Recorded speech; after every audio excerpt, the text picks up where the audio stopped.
اعوذ باللہ من الشیطان الرجیم بسم اللہ الرحمن الرحیم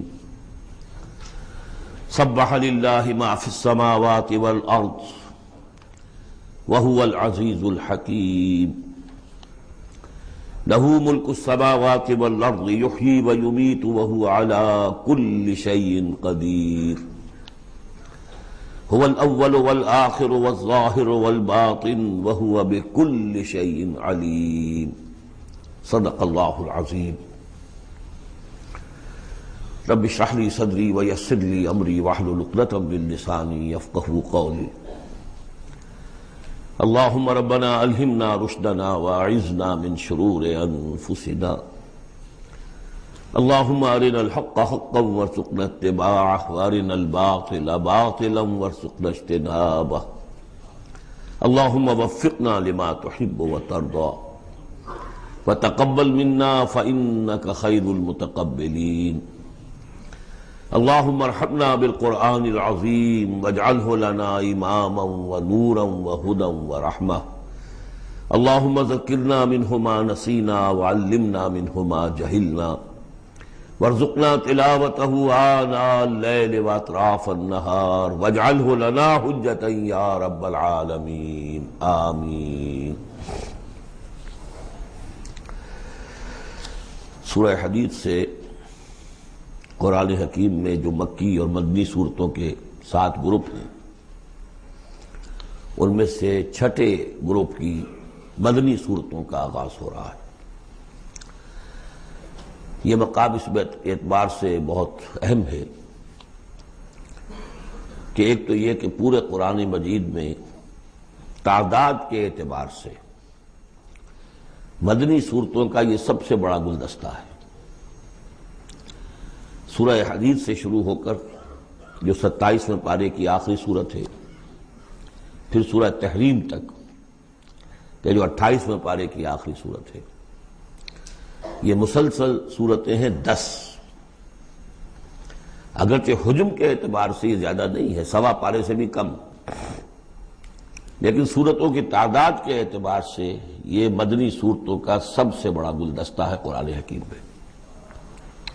اس لیے کہ ذہن میں تازہ کر لیجئے، پہلے سورہ بقرہ، آل عمران، سورہ نساء، سورہ مائدہ، اگرچہ 6.25 پارے لیکن صورتیں تو 4 ہی تھیں۔ پھر سورہ انفال، سورہ توبہ 2 صورتیں، پھر سورہ نور 1 صورت، پھر سورہ احزاب 1 صورت، پھر 3 صورتیں سورہ محمد صلی اللہ علیہ وسلم، سورہ فتح اور سورہ حجرات، یہ 10 صورتیں۔ دوسری نمایاں بات ان کی یہ ہے کہ ان میں سے 5 صورتیں وہ ہیں جن کا آغاز ہوتا ہے سبح للہ یا یسبح للہ کے الفاظ سے۔ تسبیح کرتی ہے اللہ کی ہر شے جو آسمانوں میں ہے اور ہر شے جو زمین میں ہے، اور یہ تسبیح کا ذکر فعل ماضی میں بھی ہے، فعل مضارع میں بھی ہے، اور فعل مضارع عربی زبان میں حال اور مستقبل دونوں کو کور کرتا ہے۔ تو گویا کہ زمان و مکان کا پورا احاطہ ہو گیا کہ جو کچھ آسمانوں میں ہے اور جو کچھ زمین میں ہے وہ اللہ کی تسبیح بیان کر رہا ہے، ہمیشہ سے اب بھی کر رہا ہے اور ہمیشہ کرے گا۔ ان صورتوں کا ایک خصوصی پھر نام ہے، ان میں سے المسبحات، وہ صورتیں کہ جو تسبیح باری تعالیٰ کے ذکر سے شروع ہوتی ہیں۔ اس میں شامل کرتے ہیں بعض لوگ سورۃ الاعلیٰ کو بھی، سبح اسم ربک الاعلیٰ، لیکن وہاں وہ حکم کی صورت میں ہے۔ یہ مسبحات جو ہیں اس گروپ میں ان کی خصوصی شان ہے۔ تیسری بات جو کہ مضامین کے اعتبار سے ہے، بلکہ زمانہ نزول کے اعتبار سے پہلے سمجھ لیجئے۔ پہلی بات میں نے عرض کی کہ قرآن حکیم میں مدنی صورتوں کا تعداد سور کے لحاظ سے سب سے بڑا گلدستہ، ان میں سے 5 مسبحات۔ تیسری بات یہ کہ ان سب کا باستثناء واحد زمانہ نزول جو ہے وہ حضور صلی اللہ علیہ وسلم کا جو مدنی دور ہے سیرت مبارکہ کا، اس کا نصف آخر ہے، یعنی سن 5 کے بعد نازل ہوئی ہے، سوائے ایک صورت کے، تو آ جائے گی سامنے۔ باقی جو 9 صورتیں ہیں یہ سب کی سب بات کی ہے۔ اس سے جو متعلق بنتی ہے بات وہ یہ ہے کہ اس زمانے میں مسلمانوں میں جوش جہاد، ذوق شہادت، جذبہ انفاق، بحیثیت مجموعی اس میں کچھ کمی آ گئی تھی۔ یہ کمی میں پہلے بھی اشارہ کر چکا ہوں کہ معاذ اللہ اس اعتبار سے نہیں ہوئی کہ سابقون الاولون کے ذوق میں اور شوق میں اور جذبے میں کمی آ گئی، لیکن چونکہ تعداد بڑھی مسلمانوں کی اور اب اکثریت ان لوگوں کی تھی کہ جو ایمان لائے ہیں ہجرت کے بعد، ان کی اس طرح کی تربیت تو نہیں ہوئی جیسے کہ مکے والوں کی ہوئی تھی 12 برس تک۔ اس اعتبار سے اوسط جب نکالیں گے تو اوسط کے اعتبار سے یقیناً ادھر کچھ اب اضمحلال کے آثار تھے۔ یہ آیت سورہ انفال میں بھی آ چکی ہے، الآن فیکم ضعف، اب تمہارے اندر کچھ کمزوری آ گئی ہے۔ پہلے تم ایک مومن 10 کافروں پر بھاری ہو سکتا تھا، اب ہم ایک کے مقابلے میں 2 پر فتح دیں گے۔ یہ بات سورہ انفال میں آ چکی ہے، لیکن یہاں خاص طور پر نوٹ کیجئے کہ ان تمام صورتوں کے پس منظر میں وہ اضمحلال ہے۔ نتیجہ یہ ہے کہ ان تمام صورتوں میں مسلمانوں کو جیسے کہ جھنجھوڑا جا رہا ہے، تمہیں کیا ہو گیا؟ سورہ صف میں آپ دیکھیں گے، یا ایھا الذین آمنوا لم تقولون ما لا تفعلون، کیا ہو گیا تمہیں؟ کیوں کہتے ہو جو کرتے نہیں ہو؟ اسی سورہ حدید میں آئے گا، وما لکم لا تؤمنون باللہ، تمہیں کیا ہو گیا؟ اللہ پر ایمان پختہ کیوں نہیں رکھتے؟ وما لکم الا تنفقوا فی سبیل اللہ، تمہیں کیا ہو گیا ہے؟ اللہ کے راہ میں خرچ کیوں نہیں کرتے؟ اسی طرح سورہ جمعہ میں وَإِذَا رَأَوْا تِجَارَةً أَوْ لَهْوًا انفضوا إِلَيْهَا وَتَرَكُوكَ قَائِمًا، تو گرفت کا پہلو ہے، پکڑ کا، اور جھنجھوڑا جا رہا ہے۔ اس میں یقیناً روح سخن منافقین کی طرف بھی ہے، لیکن بحیثیت مجموع ان صورتوں میں جو اصل خطاب ہے وہ منافقین سے نہیں ہے۔ منافقین کے موضوع پر ایک مکمل صورت بھی ہے، اور سورہ حدید میں بھی اس مرض کا جو ہے اس کی پیتھولوجی پورے طور سے بیان کی گئی، یہ مرض پیدا کیسے ہوتا ہے۔ لیکن یہ ہے کہ عام طور پر جو روح سخن ہے وہ ضعفاء کی طرف ہے، کمزور مسلمان، منافق نہیں، یعنی جن کا ایمان اتنا قوی نہیں ہے کہ ہرچہ بعد آباد۔ اور یہ میں آپ سے عرض کر چکا ہوں، یہ فرق تو شروع سے بھی تھا۔ السابقون الاولون من المہاجرین والانصار والذین اتبعوہم بإحسان رضی اللہ عنہم ورضوا عنہ، اس درجے کے لوگوں میں بھی سب کے سب ایک جیسے تو نہیں تھے، وہ درجات تو بلند ترین ہے، رضی اللہ عنہم ورضوا عنہ، تو فرق تو تھا۔ اور اگر حفظ مراتب نہ کنی زندگی، تو ان درجات کا جب تک کہ آپ لحاظ نہ رکھیں اور نہ سمجھیں تو بات سمجھ میں نہیں آئے گی۔ اس پہلو سے یہاں اصل خطاب جو منافقین سے نہیں ہے، یعنی یہ سورہ نساء اور سورہ توبہ اس کا جو رنگ ہے اس میں اصل خطاب منافقین سے ہے، یہاں وہ بات نہیں ہے، ضعفاء، کمزور۔ اس اعتبار سے آج کے مسلمانوں کے لیے اہم ترین حصہ قرآن حکیم کا یہ 10 صورتیں ہیں۔ آج کا ایک مسلمان ان 10 صورتوں کو سمجھ لے جو گویا پورے قرآن کا خلاصہ اس کو مل جائے گا۔ ایک تو اس اعتبار سے بھی کہ جیسے میں نے عرض کیا نفاق کا مضمون آیا سورہ نساء میں، سورہ مائدہ میں، سورہ توبہ میں، اور بھی صورتوں میں آیا، سورہ قتال سے شروع ہو گیا۔ لیکن یہ کہ ایک چھوٹی سی صورت ہے 11 آیتوں کی اس مجموعے میں، سورۃ المنافقون، وہ خلاصہ ہے اس پوری بحث کا۔ ایمان کی بحث تو مکی صورتوں میں 2/3 قرآن مکی صورتوں پہ مشتمل ہے۔ اب اس میں التذکیر میں آلاء اللہ جو ہے وہ نکال دیجئے تو ساری بحث ایمان ہی کی تو ہے، توحید کی، آخرت کی، معاد کی، بعث بعد الموت کی، رسالت کی۔ اتنی لمبی چوڑی بحث کو سورہ تغابن 18 آیات پر مشتمل ایک صورت ہے۔ واقعہ یہ ہے کہ خلاصہ نکال دیا گیا، اتر کشید کر کے رکھ دیا گیا۔ تو ایک تو اس اعتبار سے بھی کہ اگر ان صورتوں کو سمجھ لیا جائے تو پورے قرآن کا خلاصہ سمجھ لیجئے کہ ان میں موجود ہے، 1.25 پارہ ہے، 1.25 پارے سے بھی کم ہے۔ اور دوسرے اس اعتبار سے کہ آج جو ہم مسلمان ہیں تو ہم تو در حقیقت نسلی مسلمان ہیں، کہ ہم چونکہ بائی ایکسیڈنٹ آف برتھ، ایک حادثہ ہے یہ، ہمارے لیے اس میں کوئی فیصلہ تو نہیں تھا کہ ہم مسلمان ماں باپ کے گھر پیدا ہوں گے. اس بات نن آف اوور چوائس. اللہ نے ہمیں پیدا کر دیا مسلمان ماں باپ کے گھر، تو ہم نے اللہ، رسول، آخرت، نماز، روزہ یہ بچپن ہی سے سیکھ لیا. لیکن وہ ایمان، قلبی یقین والا ایمان، وہ تو شاذ ہی کسی کو نصیب ہوتا ہے. ڈھونڈ اب اس کو چراغ رخ زیبا لے کر. لہذا ہماری عظیم اکثریت اس وقت منافق بھی نہیں ہے، ہم دھوکہ دینے کے لیے تو نہیں ایمان لائے ہم، الحمدللہ منافق اس معنی میں نہیں ہے. تو ہماری عظیم اکثریت جو ہے وہ اس کیٹیگری میں فال کرتی ہے جو سورہ حجرات میں ہم پڑھ آئے ہیں.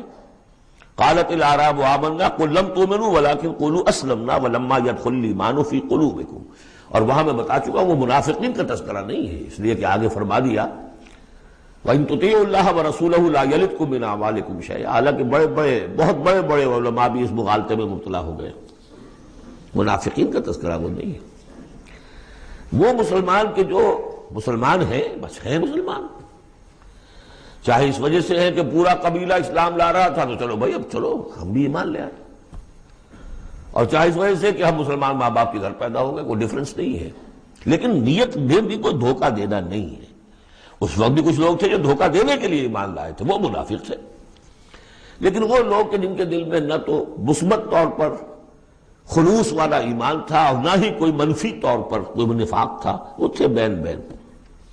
ہماری اکثریت انہیں پر مشتمل ہے.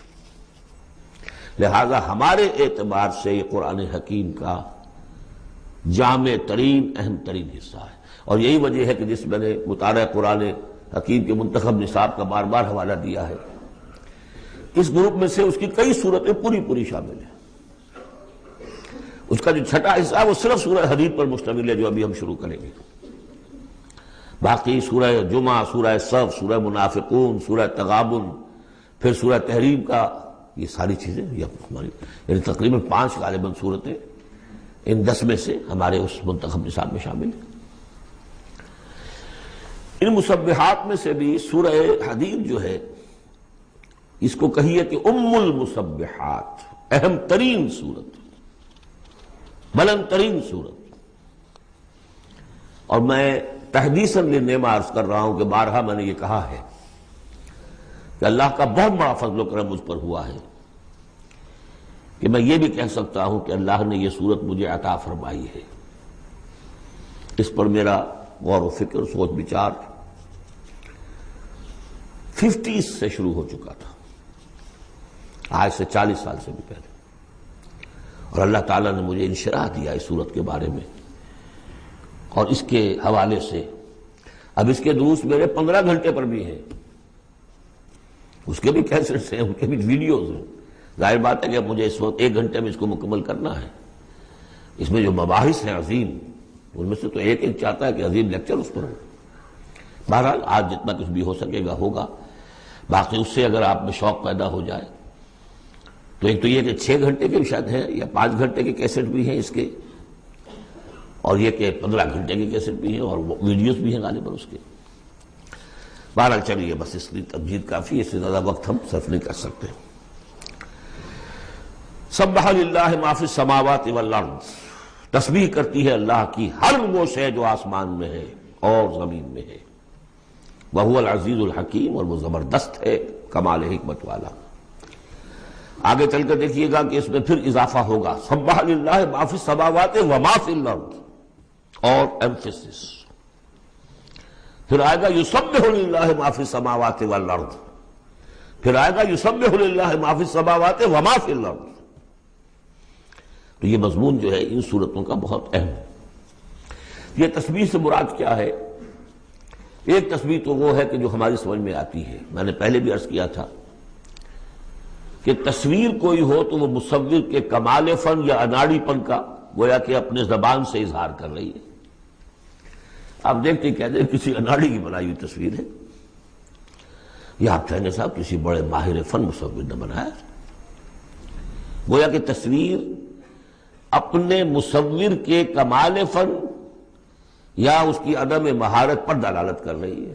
اگر کمال فن پر کر رہی ہے تو گویا کہ زبان حال سے وہ تصویر اپنے مصور کی تعریف کر رہی ہے۔ اس معنی میں کائنات کا ذرہ ذرہ اپنے وجود سے گواہی دے رہا ہے، میرا پیدا کرنے والا، میرا صانع، میرا خالق، میرا باری، میرا مصور ہر عیب سے پاک ہے، ہر نقص سے پاک ہے، ایک ہستی کامل ہے، اس کے علم میں، اس کی قدرت میں، اس کی حکمت میں کہیں کوئی کمی نہیں۔ یہ تسبیح حالی ہے، زبان حال سے۔ اور جیسے کہ سورہ بنی اسرائیل میں ہم دیکھ آئے ہیں، یہ بھی ہو سکتا ہے کہ اللہ نے ہر ایک شے کو زبان دی ہو۔ سورہ حامی سجدہ میں بھی الفاظ آئے، ہمارے ہاتھ پاؤں کہیں گے الیوم انطقنا اللہ الذی انطق کل شیء، آج ہمیں اس اللہ نے زبان دے دی، اس نے ہر شے کو زبان دی ہے، تو ہر شے کی بھی زبان ہو سکتی ہے۔ اور سورہ بنی اسرائیل میں تھا وَإِن مِّن شَيْءٍ إِلَّا يُسَبِّحُ بِحَمْدِهِ وَلَٰكِن لَّا تَفْقَهُونَ تَسْبِيحَهُمْ، تو زبان حال والی تسبیح تو ہماری سمجھ میں آ رہی ہے، ہو سکتا ہے اور معلوم ہوتا ہے کہ ہے ایک کوئی دوسرا پہلو بھی جو ہماری سمجھ سے بالا تر ہے۔ وَهُوَ الْعَزِيزُ الْحَكِيمُ، یہ دو اسماء اللہ تعالیٰ کے بار بار آئے ہیں، بہت مرتبہ آئے ہیں، اور ان صورتوں میں خاص طور پر آپ دیکھیں گے بہت تکرار ہوگی ان کی۔ اس کی وجہ کیا ہے کہ ایک تو یہ کہ یہ دو اسماء جو ہیں اس اعتبار سے ان کا جوڑا جو ہے معنوی اعتبار سے بہت اہم ہے۔ العزیز وہ ہستی کہ جس کا اختیار مطلق ہے، لیکن ہمارا تصور یہ ہے کہ جہاں اختیار زیادہ آ جاتا ہے کرپشن آ جاتی ہے۔ چنانچہ پولیٹیکل سائنس کا تو ایکسیم ہے، یہ فارمولا ہے، authority tends to corrupt and absolute authority corrupts absolutely۔ لہذا ساری جو کوشش ہوتی ہے دستور بنایا جاتا ہے چیکس اینڈ بیلنسز، جہاں اختیار ہے وہاں پہ کوئی چیکس اینڈ بیلنسز بھی ہونے چاہیے۔ اللہ پر کوئی چیک اینڈ بیلنس ہو ہی نہیں سکتا، کس کا ہوگا؟ تو وہ اختیار مطلق العزیز، اس کو بیلنس جو شے کر رہی وہ الحکیم بھی ہے، اس کی حکمت بھی کامل ہے، اس کا کوئی فعل، اس کا کوئی فیصلہ، اس کا کوئی عمل حکمت سے خالی نہیں ہے۔ یہ دونوں گویا کہ ایک دوسرے کے ساتھ ہے، العزیز الحکیم۔ لہو ملک السماوات والارض، کیونکہ اس سورہ مبارکہ میں خاص طور پر دین، ایک دین کی حیثیت سے کہ جس میں ایک نظام، پورا نظام زندگی آئے اور حکومت بھی اس کے اندر شامل ہو، اللہ کی حکومت، لہذا یہ شانیں جو ہے خاص طور پر نمایاں کی جائیں گی۔ لہو ملک السماوات والارض، اس کے لیے ہے آسمانوں اور زمین کی بادشاہی۔ یحیی و یمیت، وہی زندہ رکھتا ہے، وہی مارتا ہے۔ وَهُوَ عَلَىٰ كُلِّ شَيْءٍ قَدِيرٌ، وہ ہر چیز پر قادر ہے۔ اس سورہ مبارکہ کی پہلی 6 آیات میں اللہ تعالیٰ کے اسماء و صفات کا جو ذکر ہو رہا ہے وہ پورے قرآن میں اس اعتبار سے منفرد ہے کہ بلند ترین سطح پر انتہائی جامعیت کے ساتھ فلسفے اور منطق کی بلند ترین سطح پر ہے، لیکن میرے پاس وقت نہیں ہے کہ میں تفصیل میں جا سکوں۔ تیسری آیت اس کی وہ ہے جس کے بارے میں نے آپ کو پہلے سنایا تھا، امام راضی کا قول کہ آ کر کھڑے ہو گئے اس مقام پر جیسے کہ خوف زدہ ہو انسان، دہشت زدہ۔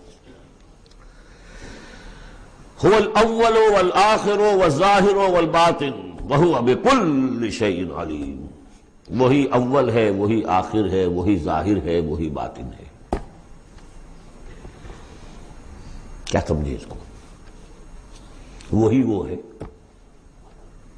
پھر یہ کیا ہے؟ غالب کا بڑا پیارا شعر ہے، جبکہ تجھ بن نہیں کوئی موجود، پھر یہ ہنگامہ ہے خدا کیا ہے؟ وہی اول، وہی آخر، وہی ظاہر، وہی باطن۔ یہ ہے وہ مقام جس پر کہ آ کر کھڑے ہو گئے امام راضی، اعلم ان ھذا المقام مقام غامض مہیب عمیق، خبردار، ہوشیار کہ رہبر دم تیغست قدم رہا، ہوشیار ہو جاؤ، تلوار کی دھار پر قدم آ گیا ہے تمہارا۔ یہ ہے وہ مسئلہ کہ جس کو ہمارے بعض صوفیہ وحدت الوجود سے تعبیر کرتے ہیں، لیکن یہ فلسفے کا مشکل ترین مسئلہ ہے۔ وحدت وجود کی ایک تعبیر وہ بھی ہے جو کفر ہے، شرک ہے، اموست، جس کے کفر و شرک ہونے میں کسی کو اختلاف نہیں، لیکن یہ کہ یہ عام لوگوں کی سمجھ میں آنے والی بات ہے نہیں۔ میں نے امکانی حد تک سمجھایا ہے اور مجھے اطمینان ہے، اور مجھے اس کی سند حاصل ہوئی تھی پروفیسر یوسف سلیم چشتی صاحب سے۔ ایک مرتبہ انہوں نے میرا اسی صورت کا درس سنا، انہوں نے کہا کہ بھائی مجھے 50 سال ہو گئے اس وحدت وجود کو پڑھتے پڑھاتے سمجھتے سمجھاتے، لیکن تم نے اپنے ایک اس درس قرآن میں جس طرح اس کو واضح کیا میں آج تک نہیں کر سکا۔ یہ الفاظ تھے پروفیسر یوسف سلیم چشتی صاحب کے۔ بہرحال اب اس میں یوں سمجھ دیجئے یہ کائنات حادث ہے، ہم جانتے ہیں کہ حادث ہے، ہمیشہ سے تو نہیں ہے۔ پہلے کون تھا؟ اللہ تھا۔ تو کائنات کا آغاز کہاں سے ہوا؟ اللہ سے۔ پھر ہم پڑھائے ہیں کل من علیہا فان وَيَبْقَى وَجْهُ رَبِّكَ ذُو الْجَلَالِ وَالْإِكْرَامِ، ایک وقت آئے گا کچھ نہیں رہے گا، وجہ ربک ذو الجلال والاکرام رہ جائے گا۔ تو آخر کون ہوا؟ اللہ۔ اب یہ اول و آخر کے مابین جو ہے اس کا ظاہر بھی وہ ہے، باطن بھی وہ ہے۔ یہ بہت مشکل مسئلہ ہے، لیکن یہ کہ اس کو ایک حدیث نے عام لوگوں کے لیے آسان کر دیا ہے۔ حضور یہ دعا کرتے تھے، اے اللہ انت الاول فلیس قبلک شیء، تو وہ پہلا ہے کہ جس سے پہلے کوئی شے نہیں تھی، وانت الآخر فلیس بعدک شیء، تو وہ آخر ہے کہ تیرے بعد کچھ نہیں، وانت الظاہر فلیس فوقک شیء، تجھ سے اوپر کوئی شے نہیں، وانت الباطن فلیس دونک شیء۔ بہرحال اس کو اسی حد تک اس وقت رکھیے، جن کو زیادہ شوق ہو جائے وہ پھر میرے وہ تفصیلی کیسٹس کی طرف رجوع کریں۔ هو الاول والآخر والظاہر والباطن وهو بكل شيء علیم، وہ ہر چیز کا علم رکھتا ہے۔ اب تو واضح ہو گیا ہے ہی وہ۔ اس سے پہلے ہم پڑھا تھے نحن اقرب الیہ من حبل الورید، تو اس حوالے سے تو یہ دو صفات اللہ کی خاص طور پر آپ دیکھیں گے قرآن میں، علی کل شیء قدیر بکل شیء علیم، دو چیزیں آئیں گی خاص طور پر، ہر چیز کا علم رکھنے والا، ہر چیز پر قادر۔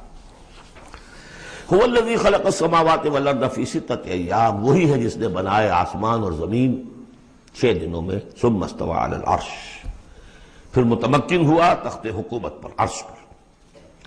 یعلم ما یلج فی الارض، یہ پہلے بھی آیت آ چکی ہے سورہ فاطر میں غالباً یا سورہ سبا میں۔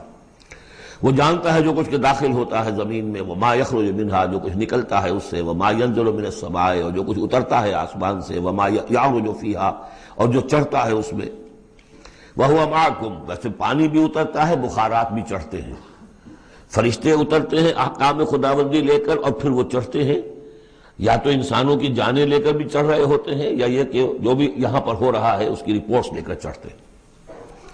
زمین کے اندر پانی جذب ہوتا ہے، بیج داخل ہوتا ہے، نکلتا ہے پودا، ان تمام چیزوں کا احاطہ کیا۔ وَهُوَ مَعَكُمْ أَيْنَمَا كُنْتُمْ، تم جہاں کہیں بھی ہوتے ہو وہ تمہارے ساتھ ہوتا ہے۔ واللہ بما تعملون بصیر، اللہ تعالیٰ جو کچھ تم کر رہے ہو اسے دیکھ رہا ہے، خود چشمدید گواہ ہے۔ پھر دیکھیے لہو ملک السماوات والارض، توحید کا یہ تقاضا کہ بادشاہی اسی کی ہو، ایک عقیدے کی توحید ہے بس، یہ کہ بادشاہی اسی کی ہو، لہو ملک السماوات، آسمان اور زمین کی بادشاہی اسی کی ہے۔ وَإِلَى اللَّهِ تُرْجَعُ الْأُمُورُ، تمام معاملات اسی کی طرف لوٹا دیے جائیں گے۔ یولج اللیل فی النہار ویولج النہار فی اللیل، وہ پرو لاتا ہے رات کو دن میں اور پرو لاتا ہے دن کو رات میں، یہ مضمون بھی کئی مرتبہ آ چکا ہے۔ وَهُوَ عَلِيمٌ بِذَاتِ الصُّدُورِ، علم کو دیکھیے کتنی مرتبہ دہرایا ہے، بِكُلِّ شَيْءٍ عَلِيمٌ، يَعْلَمُ مَا يَلِجُ فِي الْأَرْضِ وَمَا يَخْرُجُ مِنْهَا وَمَا يَنزِلُ مِنَ السَّمَاءِ وَمَا يَعْرُجُ فِيهَا، اور یہاں ہوا علیم بذات الصدور، سینوں کے اندر جو کچھ ہے اس کو بھی جانتا ہے۔ یہ 6 آیات ہیں، یہ پہلا حصہ ہے سورۃ مبارکہ کا، اور یہ شاندار تمہید بنی، آگاہ ہو جاؤ کس کا کلام پڑھ رہے ہو، کس سے ہم کلام ہو، ہوشدار کہ رہ بردب تیغست قدم را۔ اب دیکھیے 2 آیتوں میں اللہ تعالیٰ کے، بلکہ ایک آیت میں جو تقاضا ہے یہ تو اللہ ہے، ایسا ہے، اسی کی بادشاہی ہے، وہ سب جانتا ہے، وہ ہر چیز پر قدیر ہے، یہ سب کیا ہے؟ نیریٹو ہے، اور یہ ہے توحید فی العقیدہ۔ اس کا تقاضا کیا ہے؟ آمنوا باللہ ورسولہ وانفقوا مما جعلکم مستخلفین فیہ فالذین آمنوا منکم وانفقوا لہم اجر کبیر۔ دو لفظوں میں تقاضا آیا، ایمان لاؤ اللہ پر اور اس کے رسول پر، اور خرچ کر دو ان سب میں سے جس میں اس نے تمہیں خلافت عطا کی ہے۔ سب سے پہلی خلافت تمہیں عطا کی اس جسم میں، اسے اللہ کے لیے لگاؤ۔ ذہانت، فطانت، طلاقت لسانی جو دیا ہے، پیسہ دیا ہے، مال دیا، اولاد دی ہے، سب کو اللہ کی راہ میں لگاؤ۔ یہ نفق کا لفظ پیسے کے خرچ کے لیے بھی آتا ہے، جان کے خرچ کے لیے بھی آتا ہے۔ نفقت الدراہم، پیسے ختم ہو گئے۔ نفق الفرس، گھوڑا مر گیا، تو نفق کا لفظ دونوں کے لیے آتا ہے۔ تو انفقوا مما جعلکم مستخلفین فی، جس چیز میں تمہیں استخلاف عطا کیا ہے لگاؤ، خرچ کرو، صرف کر دو۔ یہ دو تقاضے ہیں۔ اصل میں یوں سمجھیے کہ جو سورہ حجرات میں دو تقاضے آئے تھے، آمنوا باللہ ورسولہ، سورہ حجرات میں آئے تھے انما المؤمنون الذین آمنوا باللہ ورسولہ ثم لم یرتابوا وجاہدوا باموالہم وانفسہم فی سبیل اللہ۔ حقیقی مومن تو صرف وہ ہے جو ایمان لائے اللہ پر، اس کے رسول پر، پھر شک میں بالکل نہیں پڑے، اور انہوں نے جہاد کیا اللہ کی راہ میں اور کھپا دیے جان بھی اور مال بھی، وہی سچے ہیں۔ یہاں پر دو ہیں، ان میں دونوں میں ایک سے تو مشترک ہو گئی، آمنوا باللہ ورسولہ، ایمان لاؤ اللہ پر اس کے رسول پر جیسے کہ ایمان کا حق ہے۔ وانفقوا، اور خرچ کر دو، انفاق مال، انفاق نفس، بذل نفس، دونوں چیزیں آ جائیں گی۔ مما جعلکم مستخلفین فیہ، اب اگر یہ دو کام کر دو تو تمہارے وارے نیارے ہیں، تم کامیاب ہو۔ فالذین آمنوا منکم وانفقوا لہم اجر کبیر، تو جو تم میں سے یہ دو تقاضے پورے کر دیں، ایمان لائیں جیسے کہ ایمان کا حق ہے، یقین والا ایمان، اور انفاق کر دیں، خرچ کر دیں، لگا دیں، کھپا دیں، اپنے آپ کو بھی اور اپنی تمام جو بھی کچھ اپنی ملکیت ہے، جو ساز و سامان ہے، لہم اجر کبیر۔ اب دیکھیے نظم، دیکھیے اب دو دو آیتوں میں وہ ڈانٹ کا، ڈپٹ کا، زجر کا معاملہ ہو رہا ہے۔ وَمَا لَكُمْ لَا تُؤْمِنُونَ بِاللَّهِ، تمہیں کیا ہو گیا ہے، کیوں نہیں ایمان رکھتے اللہ پر؟ وَالرَّسُولُ يَدْعُوكُمْ لِتُؤْمِنُوا بِرَبِّكُمْ، جبکہ ہمارے رسول محمد صلی اللہ علیہ وسلم تمہیں دعوت دے رہے ہیں، وہ ابھی موجود ہیں تمہارے ماں بہن، تمہیں کیا ہو گیا؟ وہ تمہیں دعوت دے رہے ہیں کہ تم ایمان رکھو اپنے رب پر۔ وَقَدْ أَخَذَ مِيثَاقَكُمْ، اور دیکھو تم سے عہد لے چکا ہے تمہارا رب۔ اگر تم ایمان کا دعویٰ کرتے ہو تو عہد در عہد، ایک عہد تو تم لے کر آئے تھے، کر کے آئے تھے، أَلَسْتُ بِرَبِّكُمْ قَالُوا بَلَىٰ، پھر ایک عہد تم نے کیا سَمِعْنَا وَأَطَعْنَا، پھر تم نے عہد کیا ان اللہ اشترى من المؤمنین انفسهم واموالهم بان لهم الجنہ، بیع و شرح ہو چکی ہے۔ وقد اخذ میثاقکم، وہ تم سے عہد لے چکا ہے، ان کنتم مؤمنین، اگر تم حقیقتا مومن ہو، دعویٰ تو کر رہے ہو ایمان کا۔ ساتھ ہی اب راستہ بتا دیا، اگر تم اپنی گریبان میں جھانکو اور محسوس کرو کہ وہ یقین والا ایمان تو نہیں ہے، اندر تو کچھ خلاصہ ہے، اللہ کرے کہ ہمیں اس کا احساس ہو جائے، اپنی گریبانوں میں جھانکیں۔ اسلام تو ہے، اللہ کا شکر ہے، جو یہاں آئے ہوئے ہیں، دور دور سے آئے ہوئے ہیں، تو اسلام تو ہے، روزہ نماز تو ہے، لیکن اپنے اندر جھانکے وہ ایمان، یقین والا ایمان۔ اگر احساس ہو جائے کہ نہیں ہے تو معلوم ہونا چاہیے کہاں سے ملے گا یہ۔ هو الذی ينزل على عبده آیات بینات لیخرجکم من الظلمات الى النور، وہی تو ہے جو اپنے رب، اپنے بندے پر صلی اللہ علیہ وسلم یہ آیات بینات نازل کر رہا ہے تاکہ نکالے تمہیں اندھیروں سے روشنی کی طرف۔ گویا کہ ایمان حقیقی، یقین والے ایمان کا منبع، سرچشمہ اس کی سورس یہ ہے اللہ کی کتاب. اسے پڑھو، سمجھ کر پڑھو، تدبر کرو، غور و فکر کرو. محسوس کرو گے کہ تمہارے اندر ایک ہلچل ہے، تمہاری فطرت کے تار یہ قرآن چھیڑے گا انہیں.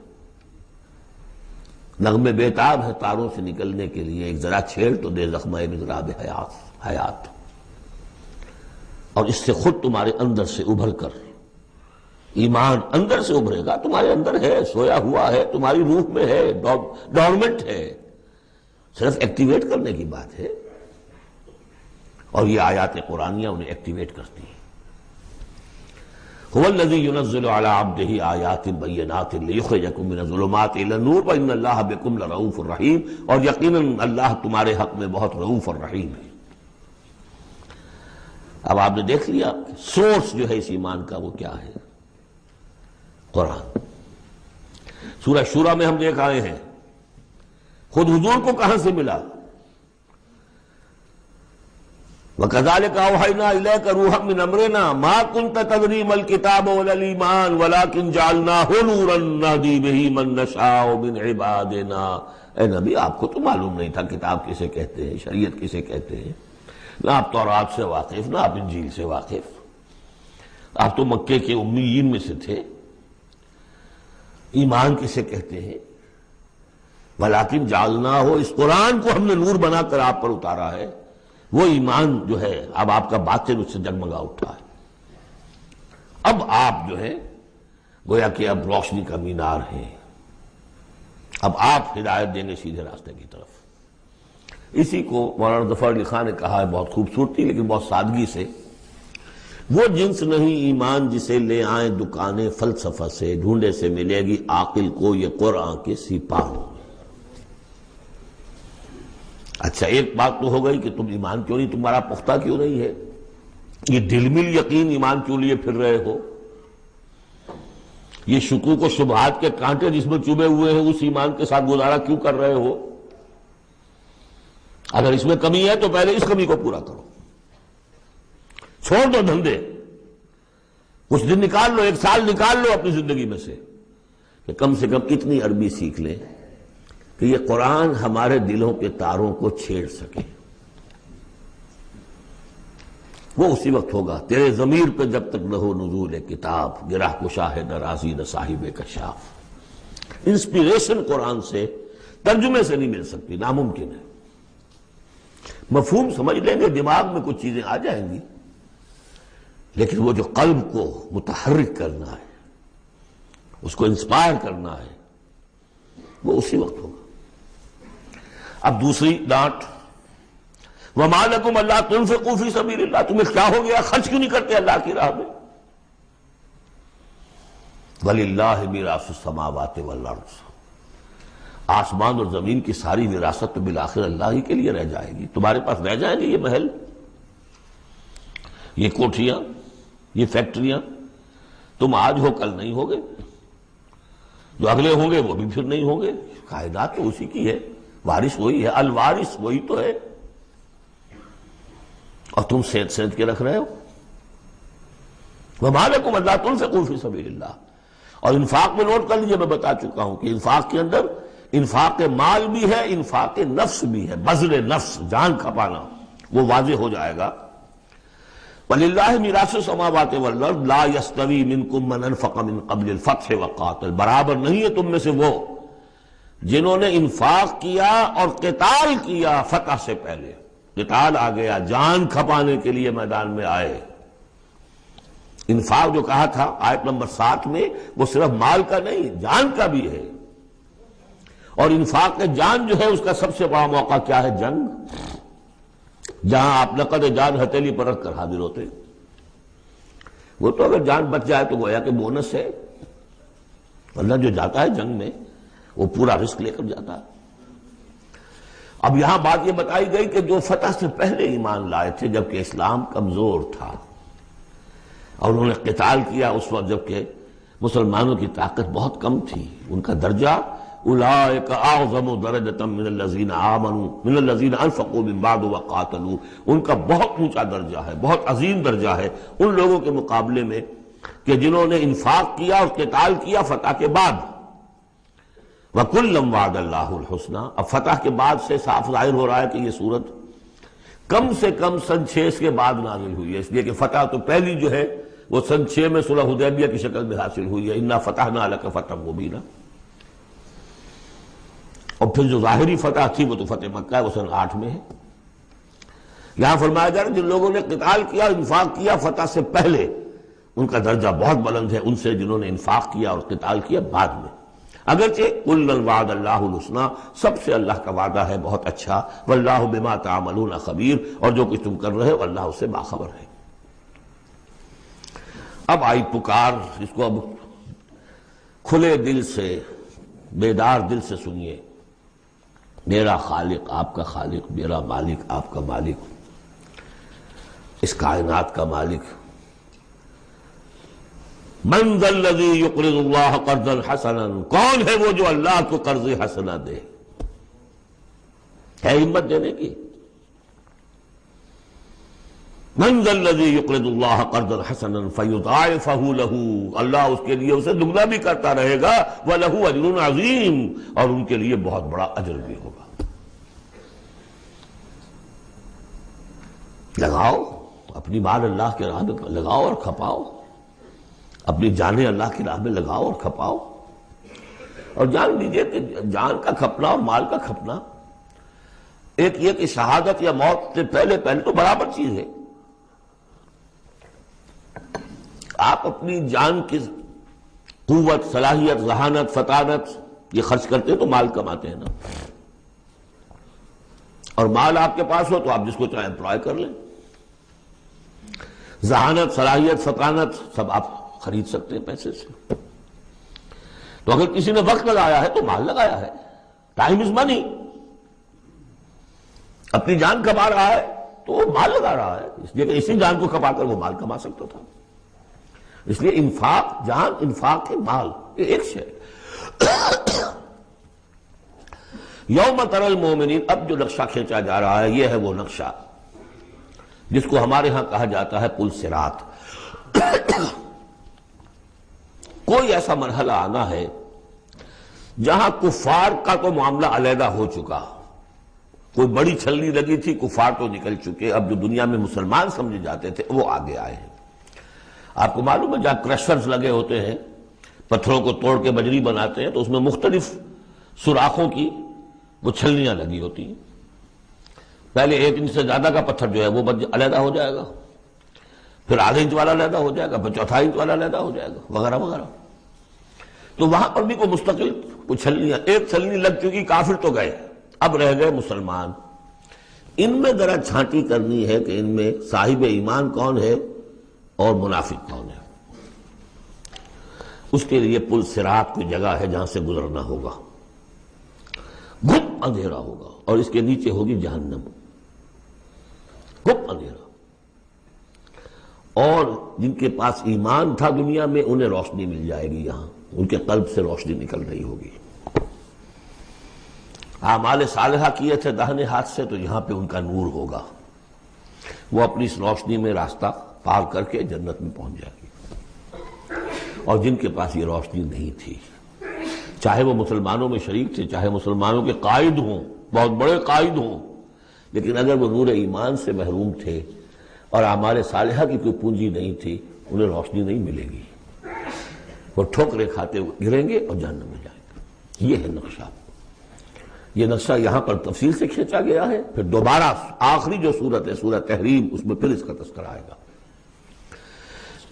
یوم تری المؤمنین والمؤمنات یسعی نورہم بین ایدیہم وبایمانہم، جس دن کہ تم دیکھو گے مومن مردوں اور مومن عورتوں کو کہ ان کا نور دوڑتا ہوا ہوگا ان کے سامنے اور داہنی طرف، سامنے نور ایمان اور داہنی طرف نور اعمال صالحہ۔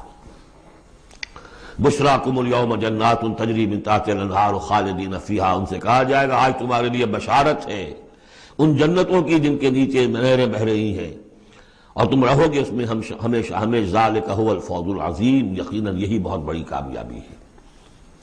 یوم یقول المنافقون والمنافقات، جس دن کے کہیں گے منافق مرد اور منافق عورتیں للذین آمنوا، ان اہل ایمان سے، انظرونا، ذرا ٹھہرو، ہمارا انتظار کرو، نقتبس من نورکم، تمہاری روشنی سے ہم بھی فائدہ اٹھا لیں۔ ہمارے پاس تو کوئی نور ہے نہیں۔ دیکھیے انتہائی دھوپ اندھیرا ہو، کہیں جنگل میں سے گزرنا ہو اور پگڈنڈی ہو، اس پر آپ چل رہے ہو، جس کے پاس ٹارچ ہے وہ تو گویا کہ بادشاہ ہے اس وقت، اور وہ تیز تیز قدم اٹھا رہا ہے، پیچھے والا کہتا ہے کہ بھائی ٹھہرو بھیا، تمہارے پاس تو ٹارچ ہے، ہمیں بھی ساتھ لے کے چلو۔ وہی نقشہ ہے۔ انظرونا، ہمیں مہلت دو، انتظار کرو ہمارا، ذرا ٹھہرو، کہاں بڑھے چلے جا رہے ہو؟ اقتبس من نورکم، یہی وہ لفظ اقتباس، قبس کہتے ہیں چنگاری کو، کسی چولہے میں سے چنگاری لا کر اپنے چولہے میں آگ جلا دینا، ہم تمہارے اس نور سے فائدہ اٹھا لیں۔ قیل ارجعوا وراءکم فالتمسوا نورا، کہا جائے گا لوٹ جاؤ پیچھے کی طرف اور تلاش کرو نور۔ یہ نور یہاں نہیں ملا، دنیا سے کما کر لایا گیا ہے۔ یہاں قیلہ کہا گیا، قالو نہیں کہا گیا۔ اہل ایمان کی شرافت اور مروت سے یہ بعید ہے کہ وہ یہ جواب دے۔ کوئی کہنے والا ہوگا اللہ کا فرشتہ، قیلہ کہا جائے گا، قیل ارجعوا وراءکم، لوٹ جاؤ پیچھے کی طرف، فالتمسوا نورا، اگر ہو سکتا ہے جاؤ دوبارہ دنیا کے اندر، وہاں جا کر ایمان اور عمل صالح کی کمائی کر کے لاؤ تو یہ نور ہوگا۔ فَضُرِبَ بَيْنَهُمْ بِسُورٍ لَهُ بَابٌ، اور اتنے عرصے میں ان کے درمیان ایک فصیل حائل کر دی جائے گی جس میں ایک دروازہ ہوگا، باطنہ فیہ الرحمہ، اس فصیل کے اندر کی طرف رحمت ہوگی، وظاہرہ من قبلہ العذاب، اور اس کے باہر کی طرف عذاب الہی کا نزول شروع ہو جائے گا۔ یہ چھلنی ہے جو اہل ایمان اور منافقین کے درمیان لگائی جائے گی۔ اب اس اعتبار سے اگلی دو آیتیں جو ہیں، قرآن مجید کا اہم ترین مقام ہے کہ یہ پیتھولوجی کیسے ڈیولپ ہوتی ہے، نفاق کیسے آتا۔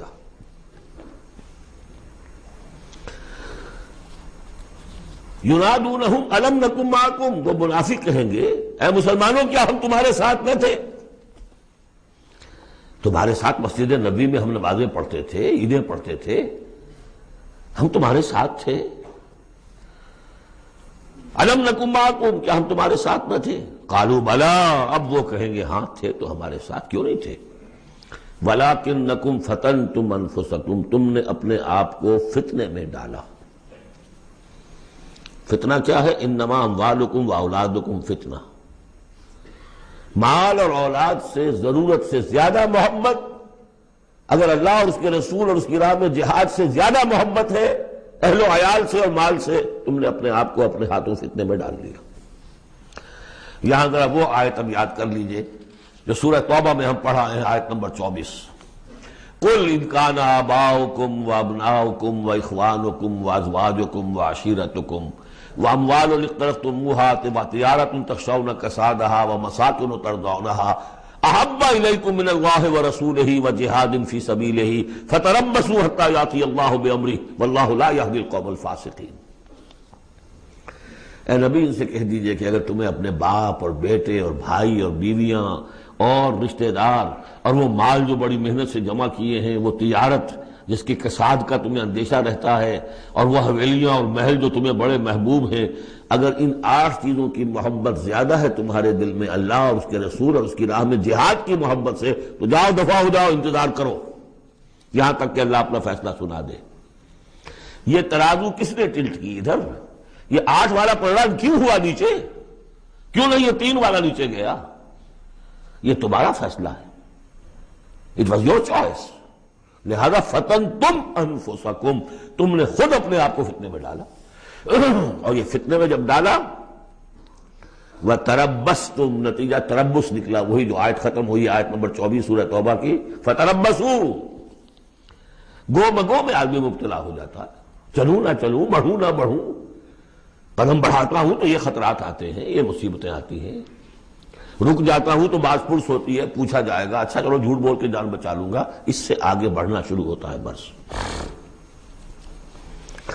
وَلَكِنَّكُمْ فَتَنْتُمْ أَنفُسَكُمْ وَتَرَبَّصْتُمْ وَارْتَبْتُمْ، اور پھر ایک مرحلہ آتا ہے کہ وہ ایمان کی تھوڑی بہت پونجی جو تھی اس میں ریب اور شکوک و شبہات کے کانٹے چڑھنے شروع ہو جاتے ہیں۔ کیا پتہ ہوگی بھی کہ نہیں آخرت۔ یہ دنیا نقد ہے، اس کی لذت نقد، اس کی کلفت نقد، اس کا عیش نقد، اس کی تکلیف نقد۔ پتہ نہیں دنیا ہوگی بھی کہ نہیں، آخرت ہوگی کہ نہیں ہوگی۔ پھر شکوک و شبہات آئیں گے۔ آخری بات وغرتکم الامانی، پھر تمہیں دھوکہ دیا مزید تمہاری خواہشات نے۔ اللہ بڑا بخشنے والا ہے، اللہ پالنہار ہے، اللہ بخشنہار ہے، ہم کچھ بھی کریں آخر تیرے محبوب کی امت میں ہے۔ We are the chosen people of the Lord۔ غرتکم الامانی، کبھی خیال ہوتا بھی ہے تو یہ تھپکیاں دے دے کر یہ امانی جو ہے یہ سلا دیتی ہے۔ وغرکم باللہ الغرور حتی جاء امر اللہ، یہاں تک کہ اللہ کا فیصلہ آ گیا۔ وغرکم باللہ الغرور، اور تمہیں خوب دھوکہ دیا اللہ کے نام پر اس دھوکے باز نے، شیطان لعین نے۔ یہ سورہ لقمان میں آ چکا ہے۔ فلا یغرنکم الحیات الدنیا ولا یغرنکم باللہ الغرور۔ یہ ہے سٹیجز۔ دنیا، مال، اسباب، اولاد، کاروبار، ان چیزوں میں اتنا انہماک کہ اللہ اور اس کا رسول اور اللہ کی راہ میں جہاد کی جو محبت ہے وہ کم تر ہو جائے۔ یہ نقطہ آغاز ہے۔ یہاں سے تربص، تربص سے ریب و شکوک، اور ریب و شکوک سے آگے نفاق۔ فَالْيَوْمَ لَا يُؤْخَذُ مِنْكُمْ فِدْيَةٌ وَلَا مِنَ الَّذِينَ كَفَرُوا، تو آج نہ تم سے کوئی فدیہ قبول کیا جائے گا اور نہ کافروں سے۔ اشارہ کر دیا گیا دنیا میں تم مسلمانوں کے ساتھ تھے، یہاں تمہارا حشر اب کافروں کے ساتھ ہے۔ یہی نفاق کی حقیقت ہے۔ منافق دنیا میں مسلمان شمار ہوتا ہے، قانون میں مسلمان ہے، آخرت میں جا کر پردہ کھلے گا کہ ایمان کی حقیقت تو تھی ہی نہیں، یہ تو ایک عقیدہ تھا، لیے پھرتا تھا، ایک ڈوگما تھا، دل میں وہ بات نہیں تھی۔ وَلَمَّا يَدْخُلِ الْإِيمَانُ فِي قُلُوبِكُمْ، وہ ایمان ابھی تمہارے دلوں میں داخل نہیں ہوا تھا۔ دل کے اندر ایمان نہیں تو نور کہاں سے آ جائے گا؟ اور دل میں ایمان نہیں تو جو نیکی بھی کر رہے ہیں وہ دکھاوے کی نیکی ہے، وہ دنیا میں لوگوں کے اندر شہرت حاصل کرنے کی نیکی ہے۔ ہاں ایمان یہاں ہے تو اب نیکی جو ہے اس کے اندر نور ہے۔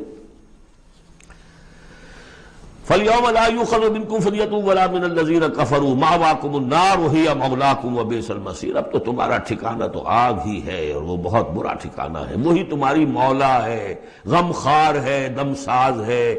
کوئی اپنا شکوہ شکایت کرنی ہے، کوئی نالا و فریاد، اسی سے کہو جو کچھ کہنا ہے۔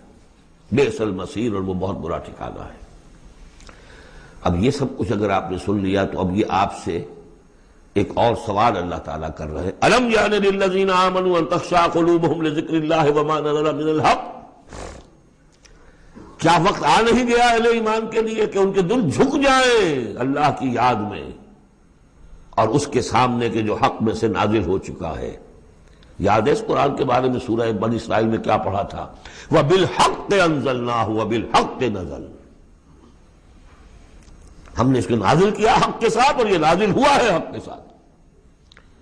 تاخیر، تعویق، یہ کر لوں وہ کر لوں، اس کے بعد بچیوں کے ہاتھ پیلے کرنے ہیں۔ ابھی ذرا بچوں کی تعلیم کا مسئلہ ہے۔ تعلیم کیا؟ دنیا کی تعلیم، میری تعلیم دنیا کی۔ خود ساری عمر گزار دی ہے جن کوچوں کی سیر کرتے ہوئے انہی کوچوں میں داخل کر رہے ہیں اپنی اولاد کو۔ اور ایسے ایسے لوگ بھی ہیں، ایسے ایسے ناسمجھ لوگ، کچی عمر میں برطانیہ بھیج دیا، امریکہ بھیج دیا، اور پھر روتے ہوئے آتے ہیں بچہ بگڑ گیا، بچے نے یہ کر دیا، بچہ وہ ہو گیا۔ یہ تو حال ہے۔ الم یعن للذین آمنوا ان تخشع قلوبہم لذکر اللہ وما نزل من الحق، کیا وقت آ نہیں گیا؟ کس کے منتظر ہو؟ اہل ایمان کے دل جھک جائیں اللہ کی یاد میں اور اس قرآن کے سامنے۔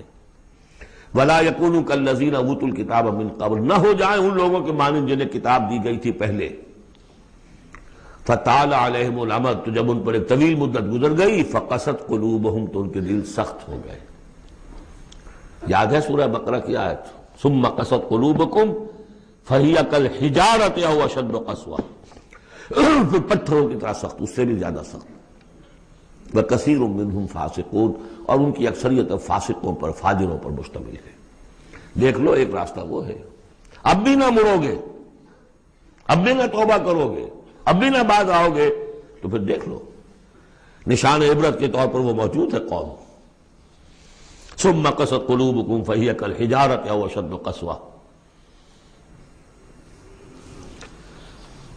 اعلموا، اب ساتھ ہی جہاں یہ ذرا ڈانٹ ڈپٹ کا انداز ہے، ہمت افزائی بھی، گھبراؤ نہیں. اگر تم یہ محسوس کرتے ہو کہ دل کی زمین، دل کی کھیتی ایمان کے اعتبار سے بنجر ہے، کچھ نہیں اس میں، تب بھی گھبراؤ نہیں، مایوس نہ ہو. اعلموا ان اللہ یحیی الارض بعد موتہا، جان لو اللہ تعالیٰ زندہ کر دیتا ہے زمین کو اس کے مرنے کے بعد. زمین دیکھتے ہو بے آب و گیا بڑی ہوتی ہے، بنجر، بارش برستی ہے تو وہ زندہ ہو جاتی ہے. اللہ تمہارے دلوں کی کھیتی کو بھی اثر نو، ایمان کی فصل بخش سکتا ہے. مایوس نہ ہو. اعلموا ان اللہ یحیی الارض بعد موتہا قد بینا لکم الآیات لعلکم تعقلون. ہم نے تو تمہارے لیے اپنی آیات خوب واضح کر دی ہیں تاکہ تم عقل سے کام لو. یعنی ہمت نہ ہارو، کوشش کرو. کھیتیاں دوبارہ اس کے اندر فصل آ جایا کرتی ہے، بارش برستی ہے، ہاں لیکن کھیتی کے اندر کچھ ہل چلانا پڑتا ہے، بیج ڈالنا پڑتا ہے، مشقت کرنی پڑتی ہے. تو یہاں بھی تمہیں ایک ہل چلانا ہوگا. وہ ہل چلانا کیا ہے؟ یہ مال کی محبت ہے کہ جو اس زمین کے اندر جس نے کہ بنجر بنا دیا ہے، اس کو ہل چلاؤ، مال کی محبت نکالو. ان المصدقین والمصدقات واقرضوا اللہ قرضا حسنا یضاعف لهم ولهم اجر کبیر. یقیناً صدقہ دینے والے مرد اور صدقہ دینے والی عورتیں اور جو اللہ کو قرض حسنا دیں.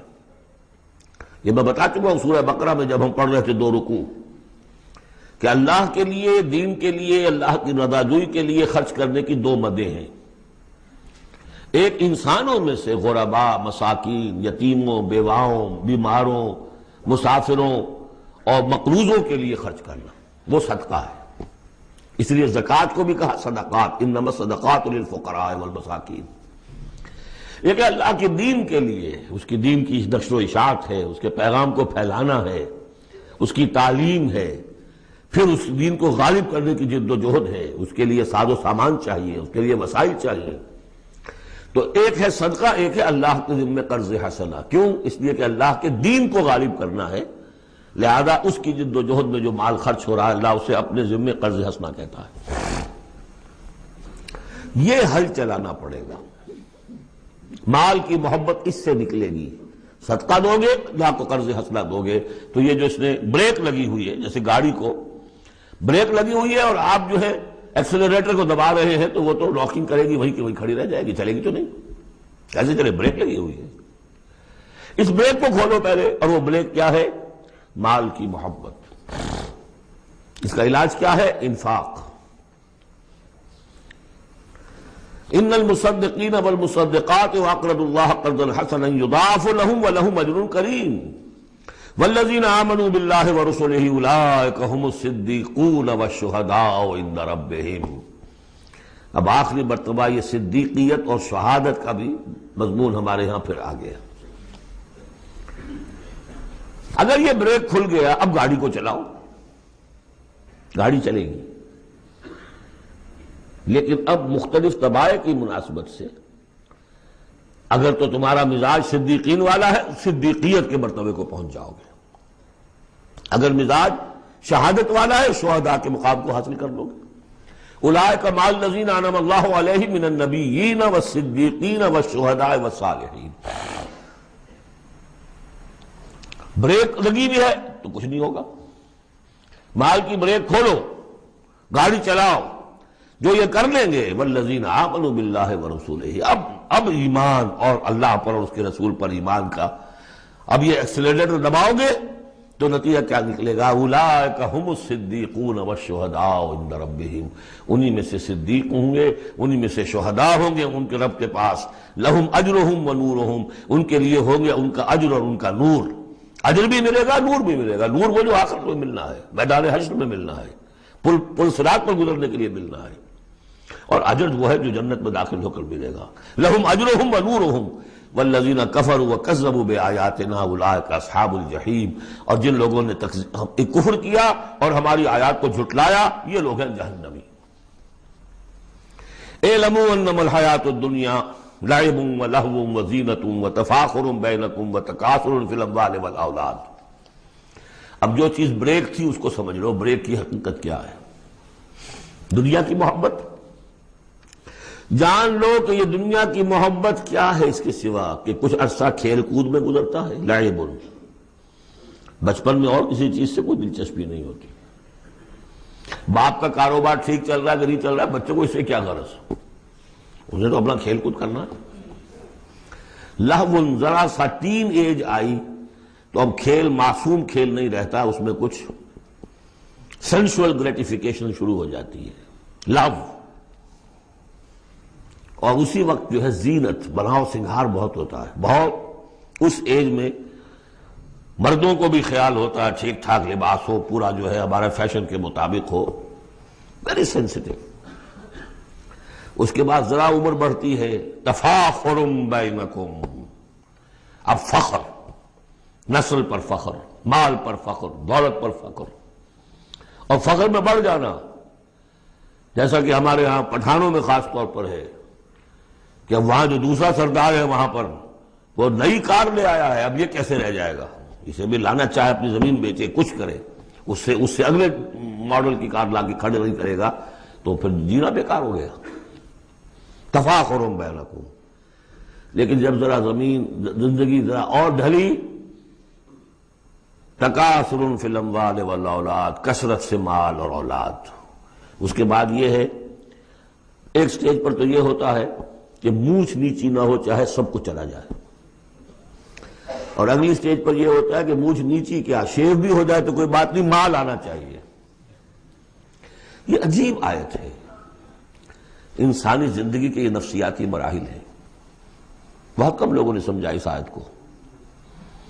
اس کا ہر دور میں کوئی ایک شے ہوتی ہے جو انسان کے اس ذہن پر اور نفسیاتی اعتبار سے اس کے نزدیک بڑی اہمیت کی حامل ہوتی ہے۔ بچپن میں کھیل کود، ذرا اس سے بڑا ٹین ایجرز، اس میں لہو وزینۃ، اس سے اوپر آئے تفاخر، اس سے اوپر آئے اب یہ ہے کہ بڑا ریئلسٹک ہو جاتا ہے آدمی، چھوڑو میاں ان باتوں کو، پیسے کی فکر کرو، رکھو، اس کو سنبھالو۔ تکاثر فی الاموال والاولاد کا مسئلہ غیث، میں نے بارہا کہا یہ ایک لائف سائیکل ہے، ہیومن لائف سائیکل۔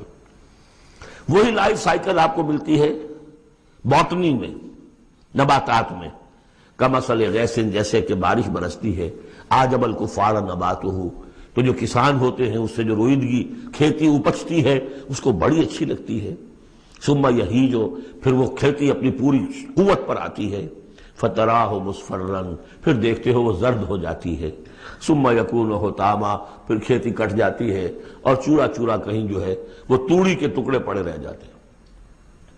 اسی طرح بچہ پیدا ہوتا ہے، بڑی خوشیاں ہیں، جشن بن رہا ہے، پھر وہ بچہ جوان ہوا ہے، ثم یہی جو اپنی پوری قوت کو پہنچ گیا ہے، فتراہ مصفرا، پھر بالوں میں بھی سفیدی آ گئی، پھر چہرے پر جھریاں آ رہی ہیں، ثم یکون حطاما، پھر مرے اور گڑھے میں دفن ہوئے اور مٹی میں مل کر مٹی ہو گئے۔ لیکن ایک زندگی آخرت کی ہے جس کے لیے کوئی اس طرح کا اینڈ نہیں ہے۔ وَفِي الْآخِرَةِ عَذَابٌ شَدِيدٌ وَمَغْفِرَةٌ مِّنَ اللَّهِ وَرِضْوَانٌ، اور آخرت میں ہے بہت بڑی سزا اور مغفرت اللہ تعالیٰ کی طرف سے، اور یا رضوان ہے۔ وَإِنَّهَا لَجَنَّةٌ أَبَدًا أَوْ لَنَارٌ أَبَدًا وَمَا الْحَيَاةُ الدُّنْيَا إِلَّا مَتَاعُ الْغُرُورِ، اور جان لو کہ دنیا کی یہ زندگی تو سوائے دھوکے کے ساز و سامان کی اور کچھ نہیں ہے۔ یہ تمہیں اپنے اندر گم کیے رکھتی ہے، بھلائے رکھتی ہے، نہ اللہ یاد نہ آخرت یاد، اسی میں مگن، اسی میں گم۔ کافر کی یہ پہچان کہ آفاق میں گم ہے، اور مومن کی یہ پہچان کہ گم اس میں ہے آفاق۔ سابقوا الى مغفرۃ من ربکم وجنۃ عرضها كعرض السماء والارض اعدت للذین آمنوا باللہ ورسلہ ذالک فضل اللہ یؤتیہ من یشاء واللہ ذو الفضل العظیم۔ صدق اللہ العظیم۔ جن مسلمانوں کے دلوں پر کچھ زنگ آ گیا تھا یا جن کے جوش جہاد میں، ذوق شہادت میں، جذبہ انفاق میں کمی آ گئی تھی، ان کی کچھ تنبیہ، زجر، کچھ مشفقانہ اور محبت بھری ڈانٹ ڈپٹ کے بعد انہیں ادھر متوجہ کیا گیا کہ شیطان لعین تمہیں تاخیر اور تعویق کے چکر میں ڈالے گا۔ ابھی یہ اور کر لو، ابھی وہ اور کر لو، ابھی ان ذمہ داریوں سے عہدہ برا ہو لو، پھر اپنے آپ کو ہمہ وقت پر اللہ کے دین کے لیے لگا دینا۔ اور یہ شیطان کا سب سے بڑا دھوکہ ہے۔ لہذا بڑا ہی جذباتی انداز ہے، الم یأن للذین آمنوا ان تخشع قلوبہم لذکر اللہ وما نزل من الحق۔ پھر انہیں دعوت دی گئی، اگر اپنے گریبان میں جھانکو اور دلوں کو ٹٹولو اور محسوس ہو کہ یہ دل کی بستی تو ویران ہے، اجڑی ہوئی ہے، یہاں وہ ایمان کی مثبت دولت، اس کی روشنی تو موجود نہیں ہے، تب بھی مایوس نہ ہو۔ اعلموا ان اللہ یحیی الارض بعد موتہا، اللہ مردہ زمین کو دوبارہ زندہ کر دیتا ہے، تمہارے نکاحوں کا مشاہدہ ہے۔ لہذا تم بھی کوشش کرو تو اپنی دلوں کی اس مردہ زمین میں اثر نو ایمان کی فصل اگا سکتے ہو اور وہ پوری طرح بہار دے گی۔ لیکن جیسے تم ہل چلاتے ہو، تمہیں اپنی دل کی اس زمین میں ہل چلانا ہوگا، مال کی محبت کو کھود کھود کر نکالنا ہوگا۔ اس کے لیے صدقہ غریبوں، محتاجوں پر بھی، اور اللہ کے دین کے لیے قرض حسنہ۔ اب اس میں جو سب سے بڑی رکاوٹ ہے حیات دنیاوی، اس کی حقیقت کھول دی۔ اعلموا انما الحیات الدنیا لعب ولہو وزینۃ وتفاخر بینکم وتکاثر فی الاموال والاولاد۔ عام طور پر جب قرآن مجید میں یہ دنیا کی زندگی کو لہو و لعب کہا جاتا ہے تو لہو پہلے ہوتا ہے، لعب بعد میں۔ محاورہ ہے لہو و لعب۔ یہاں ترتیب بدلی ہوئی ہے، اس لیے کہ یہاں عمر کے ساتھ بڑھتے ہوئے مختلف سٹیجز کی بات ہے۔ ابتدائی زندگی میں کھیل ہی کھیل ہے، اس میں کوئی لذت، جنسی لذت یا کوئی اور لذت نہیں ہوتی، کھیل ہے، شغل ہے، مشغولیت ہے، مصروفیت ہے۔ پھر اس میں آتا ہے وہ خطرناک دور ایڈولسنس کا، ٹین ایجرز۔ اب معاملہ جو ہے بگڑنا شروع ہوتا ہے، لعب کے ساتھ لہو بھی، اور پھر اسی مرحلے پر زینت اور زیبائش۔ پھر انسان اپنی پوری جوانی کو پہنچتا ہے، یہ 30 برس کی عمر کے آس پاس انسان پھر تفاخر، دوسروں سے اپنے آپ کو اوپر کرنا، نمایاں کرنا۔ اس کے بعد ذرا عمر ڈھلنے لگتی ہے تو آدمی بڑا ہی حقیقت پسند ہو جاتا ہے، واقعیت پسند، ریئلسٹک۔ اب یہ کہ مال اور دولت اور اولاد یہ ختم نہیں ہوتی یہاں تک کہ انسان قبر میں جا کر اس کو اتار دیا جائے۔ یہ بات جو ہے آخری پارے کی صورت میں آئے گی، الہاکم التکاثر حتی زرتم المقابر۔ یہ جو آخری سٹیج ہے تکاثر فی الاموال والاولاد، یہ پھر پیچھا نہیں چھوڑتی۔ چاہے کسی کے پاس اتنی دولت ہو کہ 5 نسلیں 6 نسلیں پیٹ بھر کر کھا سکتی ہیں، پھر بھی حوث حل من مزید، حل من مزید، مزید کے لیے۔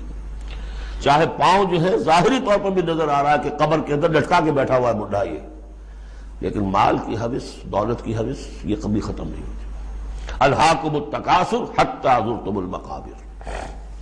اب یہ سارے حقائق واضح کرنے کے بعد اب پکارا جا رہا ہے، سابقوا الی مغفرۃ من ربکم، مسابقت کرو ایک دوسرے سے، آگے نکلو، بھاگو، دوڑو، جیسے تم دنیا میں مسابقت کر رہے ہو۔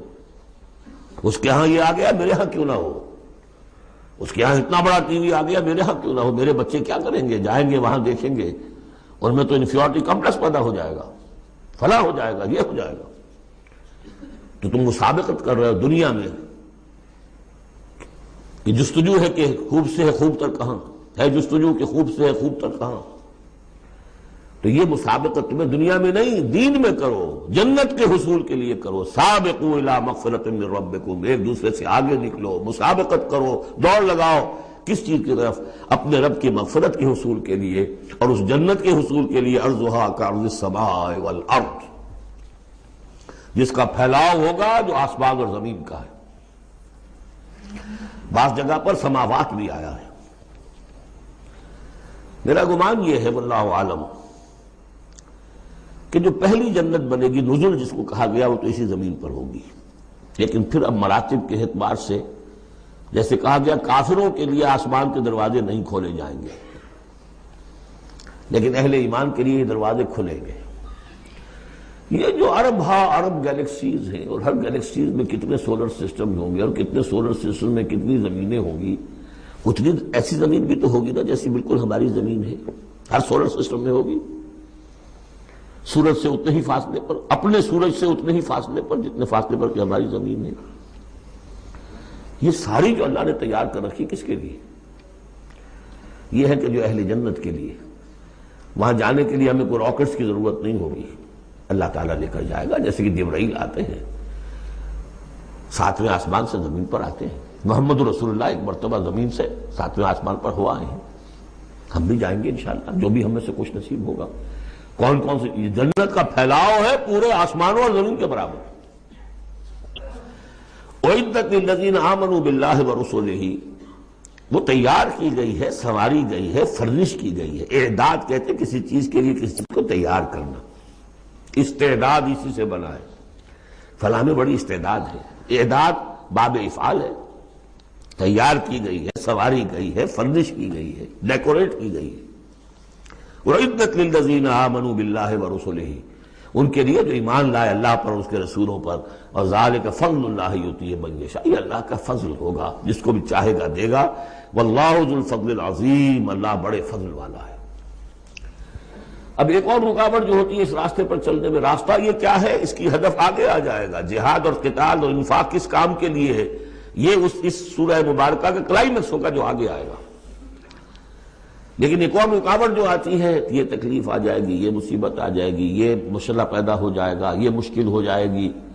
یہ سارے خوف، وَلَنَبْلُوَنَّكُمْ بِشَيْءٍ مِّنَ الْخَوْفِ وَالْجُوعِ وَنَقْصٍ مِّنَ الْأَمْوَالِ وَالْأَنفُسِ وَالثَّمَرَاتِ لَتُبْلَوُنَّ فِي أَمْوَالِكُمْ فِي أَنفُسِكُمْ وَأَمْوَالِكُمْ وَلَتَسْمَعُنَّ مِنَ الَّذِينَ أُوتُوا الْكِتَابَ مِن قَبْلِكُمْ وَالَّذِينَ أَشْرَكُوا أَذًى كَثِيرًا. آگے تو جائے گا. اب اس کے لیے بتایا کہ ایک بہت بڑا نسخہ دیا جا رہا ہے.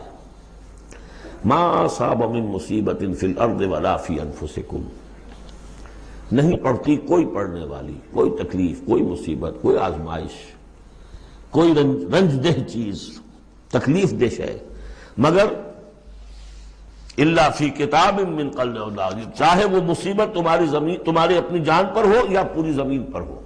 وہ بڑے پیمانے پر آیا، سیلاب آیا، زلزلہ آ گیا، ایک انسان کی اپنی ذاتی زندگی میں آیا، ایکسیڈنٹ کے اندر مجروح ہو گیا، کسی بیماری میں مبتلا ہو گیا. ما اصاب من مصیبت فی الارض ولا فی انفسکم الا فی کتاب من قبل ان نبرأ، وہ ایک کتاب میں درج ہے اس سے پہلے کہ ہم اسے ظاہر کریں.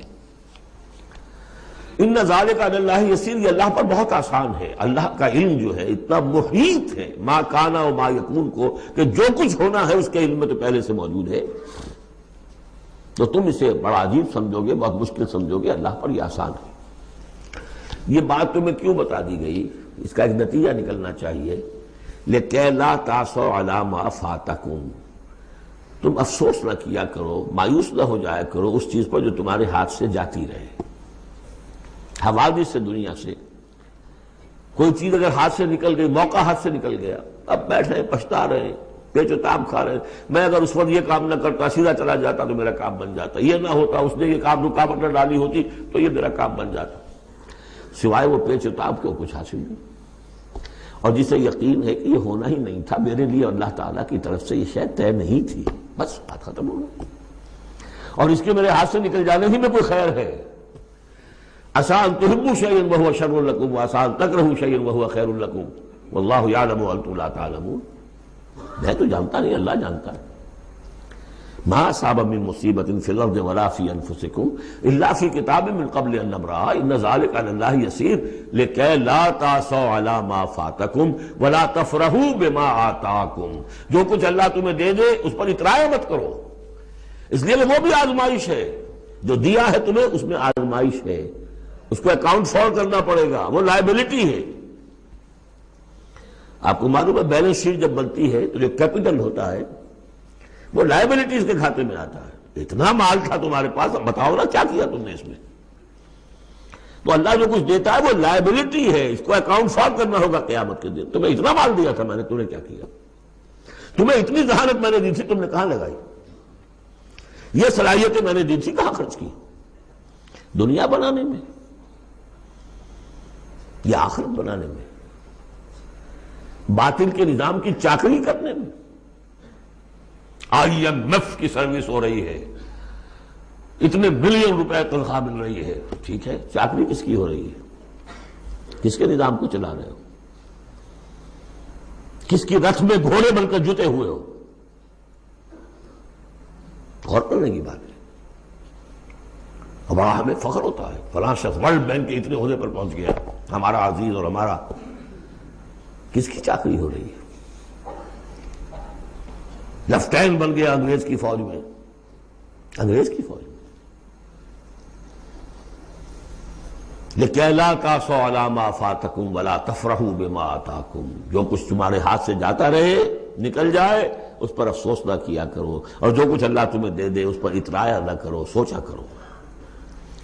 بلکہ امام احمد ابن حنبل رحمۃ اللہ علیہ کا معاملہ تو یہ ہوا تھا کہ جب وہ خلق قرآن کا مسئلہ چل رہا تھا تو جس زمانے میں کہ ان پر عتاب ہو رہا تھا حکومت کی طرف سے، جیل میں تھے، مارا جاتا تھا کہ کہو کہ قرآن مخلوق ہے، اور وہ کہنے کو تیار نہیں تھے. کہتے ہیں ایسی ایسی ماریں پڑی ہیں کہ ہاتھی کو بھی وہ مار پڑے تو وہ بلبلا اٹھے. کبھی آنکھوں میں آنسو نہیں آئے. اس کے بعد حکومت بدل گئی. اب جو نیا خلیفہ ہے اس کی رائے کچھ اور ہے. وہ اب خلق قرآن کا مسئلہ دفن ہو چکا. اب جو خلیفہ ہے اس کا ایلچی آیا ہے اشرفیوں کی کچھ تھیلیاں لے کر کے، یہ بادشاہ نے، خلیفہ نے آپ کے لیے بھیجی ہے. اب رو پڑے امام احمد بن حنبل، اے اللہ میں اس آزمائش کے قابل نہیں ہوں. یہ آزمائش بڑی سخت ہے. خطاب دے دے کر انگریزوں نے جو غداریاں کروائیں، پھر خطاب ملتے تھے نا، آنریری مجسٹریٹ بنتے تھے، لیکن کرتے کیا تھے؟ وہ اس قوم کے اندر انگریز کی اس حکومت کو چلانے اور اس کے پاؤں مضبوط کرنے اور جمانے کی جدوجہد. لِكَيْ لَا تَأْسَوْا عَلَىٰ مَا فَاتَكُمْ وَلَا تَفْرَحُوا بِمَا آتَاكُمْ وَاللَّهُ لَا يُحِبُّ كُلَّ مُخْتَالٍ فَخُورٍ. اللہ کو بالکل پسند نہیں ہے اترانے والے اور فخر کرنے والے. الَّذِينَ يَبْخَلُونَ. اور ظاہر بات ہے کہ جو مال کے اوپر اترائے گا وہ مال کو سنبھال کر رکھے گا، اسی کی بنیاد پر تو ہے اس کی اکڑ. الذین یبخلون ویامرون الناس بالبخل. جو خود بھی بخل سے کام لیتے ہیں اور لوگوں کو بھی بخل کا مشورہ دیتے ہیں کہ میاں ذرا ہاتھ روک کے رکھو، کیا کر رہے ہو؟ تم نے دونوں ہاتھ کھلے چھوڑ دیے ہیں. پتہ نہیں ہے تمہارے ہاں 4 بیٹیاں بھی ہیں، ان کے ہاتھ نیلے کرنے ہیں کہ نہیں؟ کہاں تم اللہ کے لیے اور اللہ کے دین کے لیے سب کچھ خرچ کرنے کے در پہ ہو گئے؟ وَمَن يَتَوَلَّ فَإِنَّ اللَّهَ هُوَ الْغَنِيُّ الْحَمِيدُ. اور جو کوئی رخ پھیر لے گا، منہ موڑ لے گا، تو اللہ تعالیٰ تو غنی ہے اور حمید ہے، اسے کسی کے احتیاج نہیں ہے، وہ ستودہ صفات ہے. اب آ گیا ہے کلائمیکس اس سورہ کا. یہ آج کے ہم مسلمانوں کے لیے قرآن مجید کی اہم ترین آیت ہے. دین کا کانسیپٹ ہمارا کیا ہے؟ حکومت انگریز کی ہوتی رہے، ہمیں کیا نمازیں پڑھنی، روزے رکھنے ہیں. بہت بڑے عالم نے انگریز کے دور میں کہا تھا ہمیں کوئی ایسا کام نہیں کرنا چاہیے جس سے انگریزوں کو، ہمارے حاکموں کو تشویش ہو، اس لیے کہ انہوں نے ہمیں مذہبی آزادی دی ہوئی ہے. ہمیں وہ روکتے ہی نہیں، نمازیں پڑھو، داڑیاں رکھو، روزے رکھو، حج کرو. انگریز روکتا نہیں. جس پر پھر علامہ اقبال نے پھپتی چست کی تھی کہ ملا کو جو ہے ہند میں سجدے کی اجازت، ناداں یہ سمجھتا ہے کہ اسلام ہے آزاد. اسلام کہاں آزاد ہے؟ کیا قرآن کا قانون نافذ ہے؟ وہاں تو قانون فوجداری ہند ہے، ضابطہ دیوانی ہند، ضابطہ دیوانی ہے، ضابطہ فوجداری کس کا؟ انگریز کا؟ کس کا قانون؟ اصل میں دین کا جو تصور تھا وہ ہمارا بگڑتا بگڑتا، تنگ ہوتا ہوتا، سکڑتا سکڑتا، پرورٹ ہوتا ہوا یہاں تک آ گیا ہے کہ چند ریچولز ہیں، چند رسومات ہیں، بس وہ دین ہے، باقی جو ہو سو ہو۔ یہاں ذرا اس آیت کو آپ دیکھیے، ایک تو یہ کہ اس اعتبار سے اہم ترین ہے کہ ہمارے اس تصور دین کو چیلنج کرنے والی، جھنجھوڑنے والی۔ دوسرا یہ کہ واقعہ یہ ہے کہ میں سمجھتا ہوں کہ پوری انسانی تاریخ میں ایسی ننگی اڑیاں انقلابی عبارت کہیں آپ کو نہ مل سکے جو اس ایک آیت میں ہے، اور ڈنکے کی چوٹ دھڑلنے کے ساتھ، ناٹ چیوئنگ دی ورڈز، کھل کر بات کی۔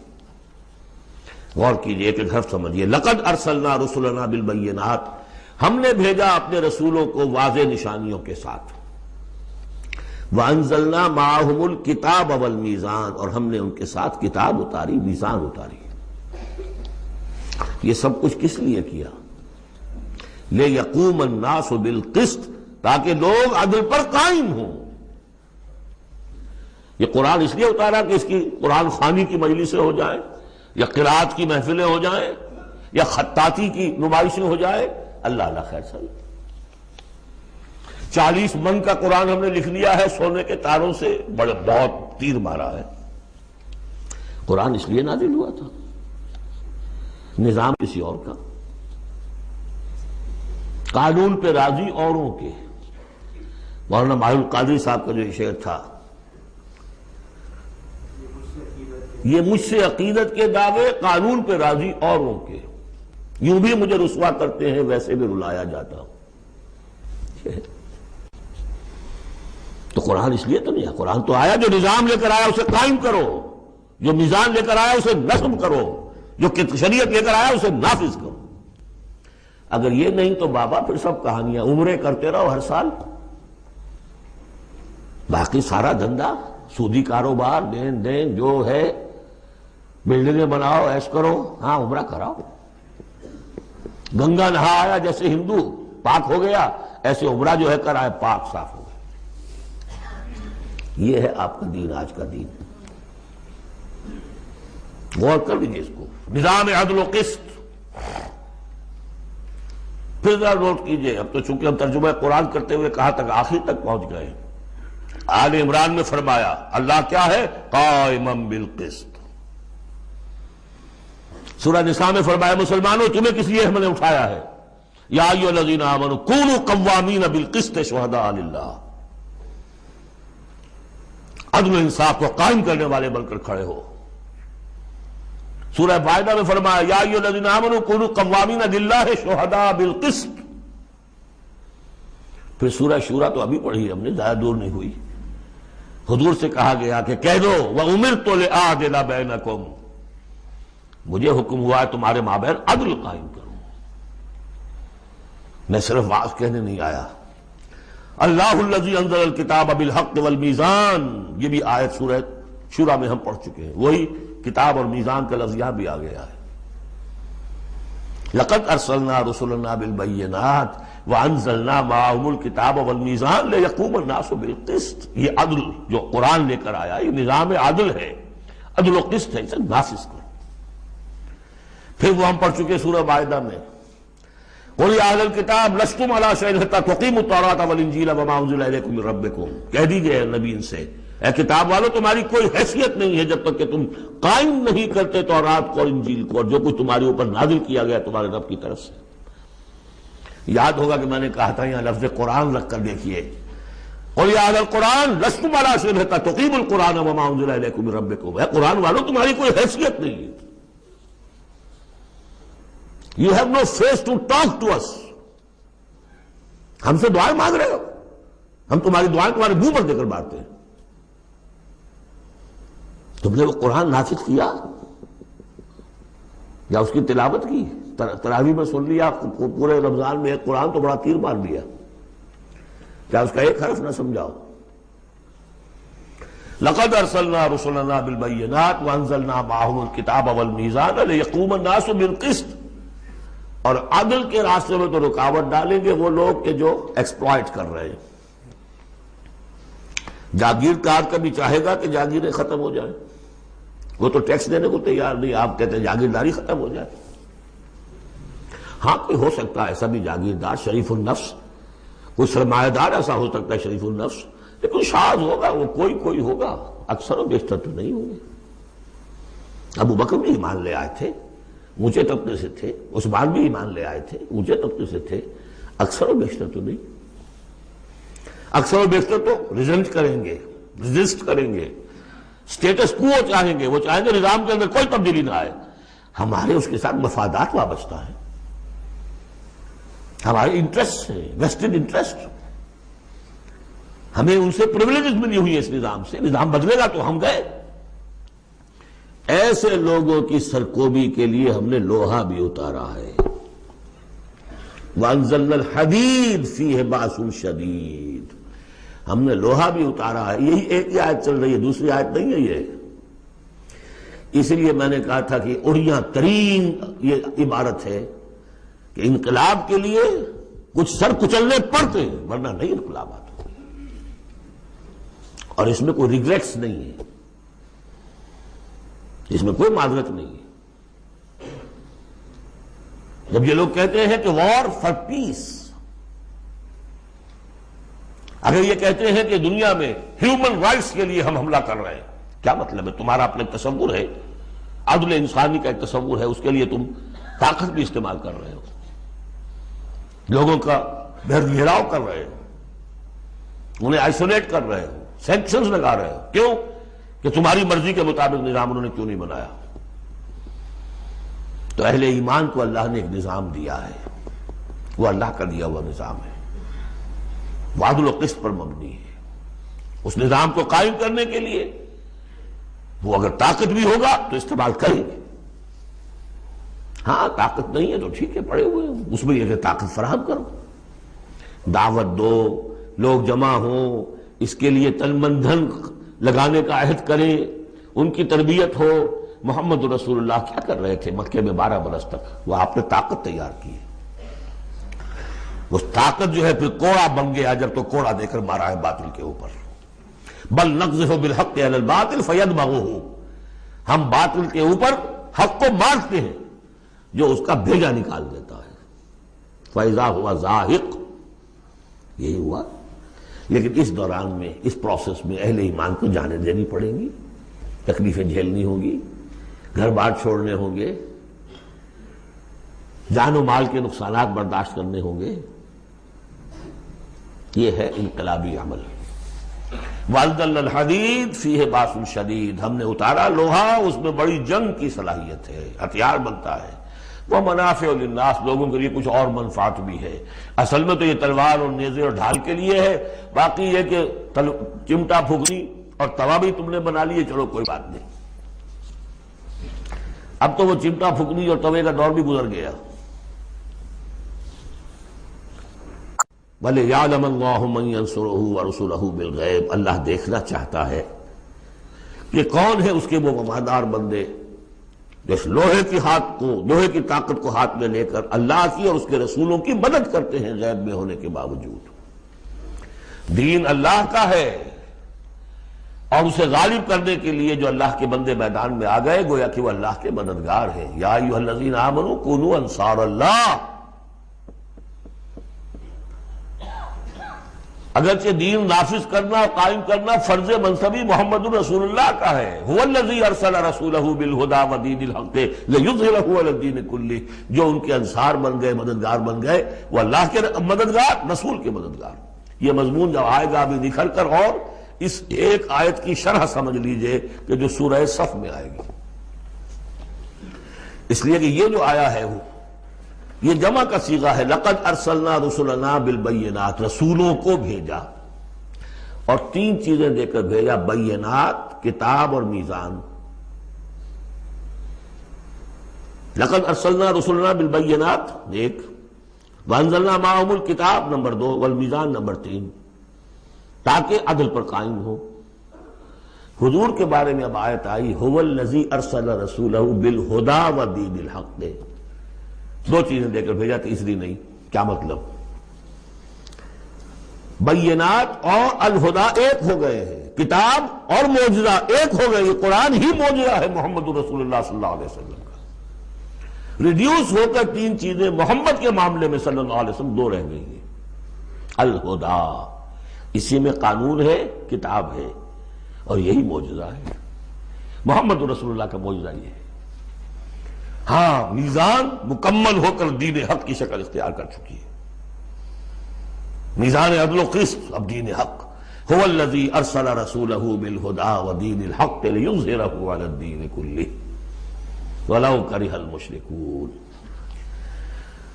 یہ سورہ صف کی مرکزی آیت ہے جو آگے آ جائے گی۔ لقد ارسلنا رسلنا بالبینات وانزلنا معهم الكتاب والمیزان لیقوم الناس بالقسط وانزلنا الحدید فیہ بأس شدید ومنافع للناس وَلِيَعْلَمَ اللَّهُ مَن يَنصُرُهُ وَرُسُلَهُ بِالْغَيْبِ إِنَّ اللَّهَ قَوِيٌّ عَزِيزٌ۔ یہ سورہ مبارکہ جو ہے ایک اعتبار سے مضمون تدریجاً ترقی کرتا ہوا کلائمیکس پر پہنچ گیا ہے آیت نمبر 25 پر جو ہم نے پڑھ لی۔ اب ایک سمجھیے ضمیمہ ہے اس میں، کبھی میں پہلے اینٹی کلائمیکس کا لفظ استعمال کرتا رہا، وہ مناسب نہیں ہے، ضمیمہ ہے۔ ضمیمہ کیا ہے؟ شیطان نے ایک اور چال چلی، جن لوگوں کے دلوں میں اللہ کی، رسول کی محبت بہت ہو گئی، آخرت کی طلب بھی ہو گئی، اور حقیقی ایمان اور صحیح جذبات، اس کا رخ موڑ دیا رہبانیت کی طرف۔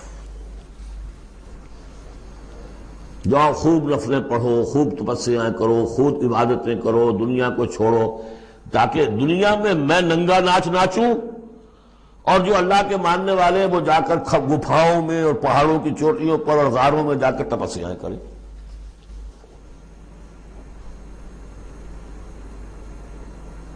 اس کی نفی ہو رہی ہے۔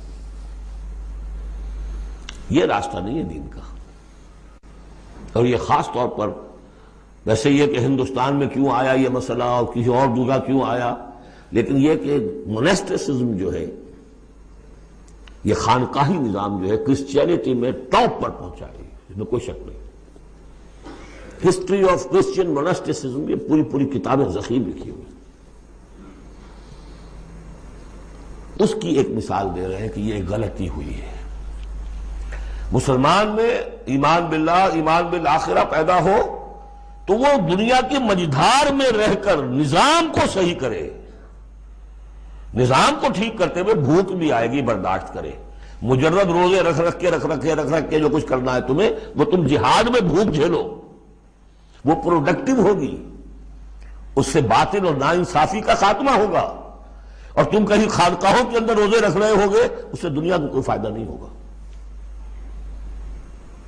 یہ زمین و آسمان کا فرق ہے، مونسٹسزم۔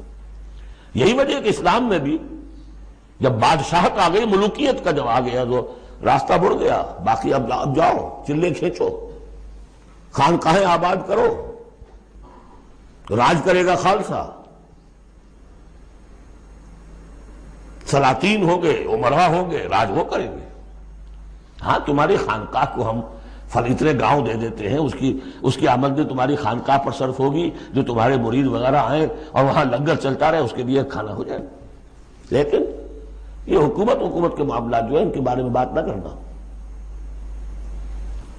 یہ ہے وہ راستہ، ٹیڑھا راستہ جو معروف، جو ہم جانتے ہیں، جن کو رسولوں کا معاملہ، تو ان میں حضرت عیسیٰ کے پیروکاروں کے اندر یہ غلطی پیدا ہوئی۔ اب اس کی مثال دی جا رہی ہے کہ مسلمانوں، دنیا سے بے رغبتی، دنیا کو چھوڑ کر آخرت کو اختیار کرنا، یہ تو ہے دین کا جوہر، لیکن اس کا یہ مطلب نہیں کہ ترک دنیا ہو جائے، رہبانیت ہو جائے، تم تمدن کو اور تہذیب کو چھوڑ کر تم کہیں جنگلوں میں نکل جاؤ، بن باس لے لو، تم وہاں پر جا کر جو ہے وہ خانقاہیں بنا لو، یہ نہیں۔ دنیا کی مجدھار میں رہو اور جہاد فی سبیل اللہ کے ذریعے سے حق کا بول بالا کرو، ناانصافی کا خاتمہ کرو، عدل کو قائم کرو، جس کا جو حق ہے اس کو ملنا چاہیے، جیسا کہ حضرت ابوبکر نے فرمایا تھا جو پہلی بیعت ہوئی ہے بیعت خلافت، کہ لوگوں تم میں سے جو ضعیف ہے وہ میرے نزدیک قوی ہوگا جب تک کہ اسے اس کا حق دلوا نہ دوں، اور جو قوی ہے وہ میرے نزدیک کمزور ہوگا، ضعیف ہوگا جب تک کہ اس سے حق وصول نہ کر لوں۔ یہی بات کہی تھی حضرت سعد بن ابی وقاص نے رضی اللہ تعالی عنہ ایرانیوں سے، جب انہوں نے کہا آپ لوگ کیوں ہم پر چڑھائے؟ فرمایا انا قد ارسلنا، ہم بھیجے گئے ہیں، اللہ نے بھیجا محمد کو، محمد نے بھیجا ہمیں۔ مشن کیا ہے؟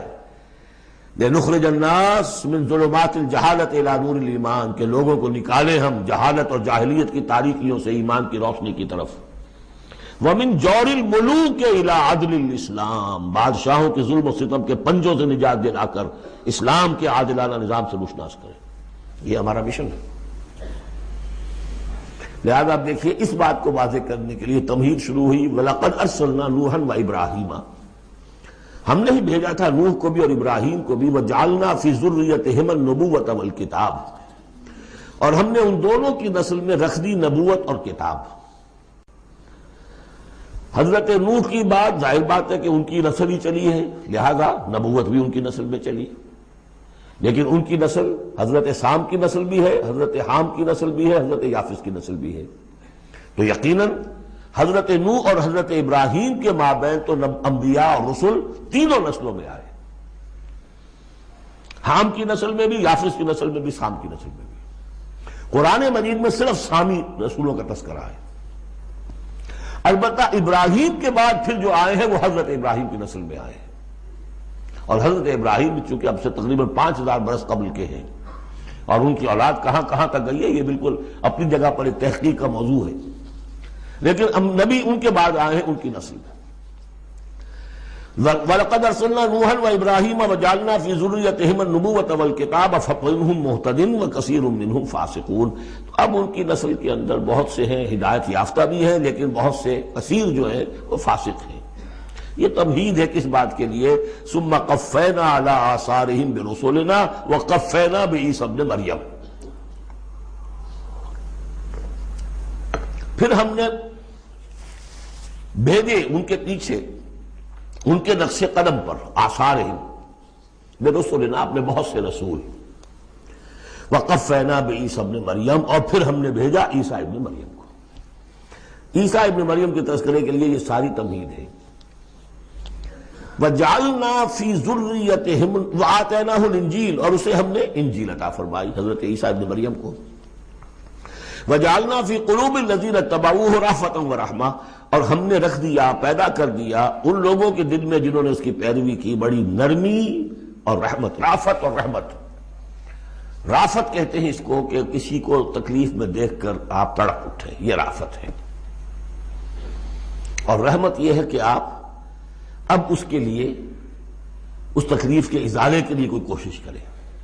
گویا کہ یہ ایک جیسے کہ ہمارے ہاں وہ ریفلیکس ایکشن کا ایک سرکل ہے، ادھر کسی چیونٹی نے کاٹا، اس کا سارا تصور جو ہے یہاں پہنچ گیا دماغ میں، کسی چیز نے کاٹا، فوراً وہاں سے حکم آیا اور جو مسلز ہیں ان کو حکم ہوا اور ہاتھ جو ہم نے کھینچ لیا، انسٹنٹینیسلی یہ شے ہوتی ہے۔ اسی طریقے سے کسی کو دیکھا تکلیف میں اور خنجر چلے کسی پہ، تڑپتے ہیں ہم امیر، سارے جہاں کا درد ہمارے جگر میں ہے۔ اگر یہ شکل پیدا ہو جائے تو پھر آدمی اس کے نتیجے میں پھر جو بھی کچھ کر سکتا ہے کرتا ہے اس کے لیے۔ تو رافت اور رحمت یہ گویا کہ کمپلیمنٹری ہے۔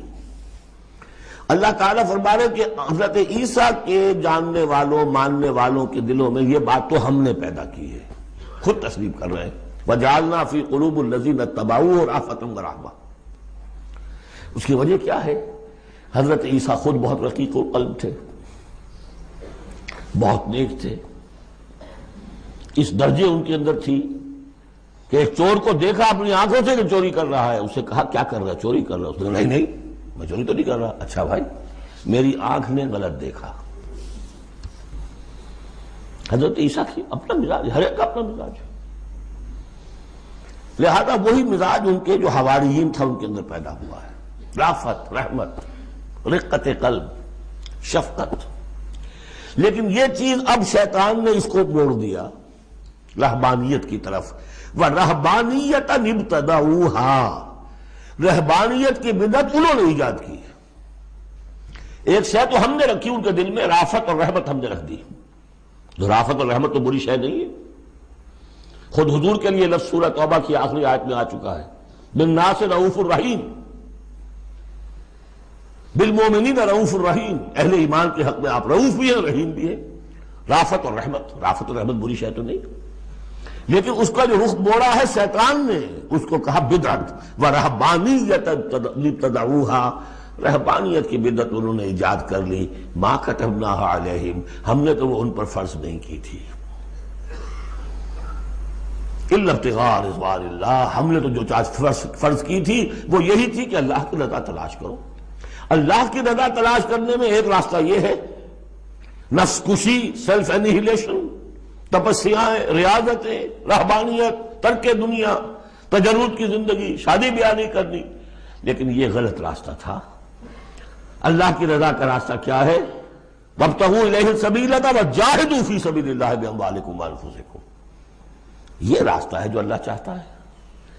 باطل کو بلیا بیٹ کرنے کے لیے، حق کو غالب کرنے کے لیے، ظلم کے خاتمے کے لیے، عدل و قسط کو قائم کرنے کے لیے سختیاں جھیلو، تکلیفیں برداشت کرو، بھوک برداشت کرو، فاقے برداشت کرو، جان و مال کا نقصان برداشت کرو. یہ ہے کہ جو اللہ کی رضا جوئی کا راستہ ہے جو اللہ نے سکھایا ہے. ہاں شیطان نے موڑ دیا کہ ان کی نیکی اب تمدن سے مڑ کر ادھر چلی جائے، تاکہ یہاں تمدن کا میدان میرے لیے ننگا ناچ میں ناچوں، مجھے کچھ پوچھنے والا نہ ہو. فَآتَيْنَا الَّذِي فَمَا رَأَوْهَا حَقَّ رِعَایَتِهَا. پھر ایک اور دوہرا جو ان کے اوپر چارج شیٹ ایک اور ہے، پھر وہ رعایت بھی نہیں کر سکے اس کی جیسی کہ رعایت کرنی چاہیے تھی. ایک دفعہ آدمی طے کر لے میں ساری عمر شادی نہیں کروں گا، مجرد رہوں گا، یہ تو آسان ہے. اس کو نبھانا تو آسان نہیں ہے. اللہ نے انسان میں جنسی جذبہ رکھا ہوا ہے.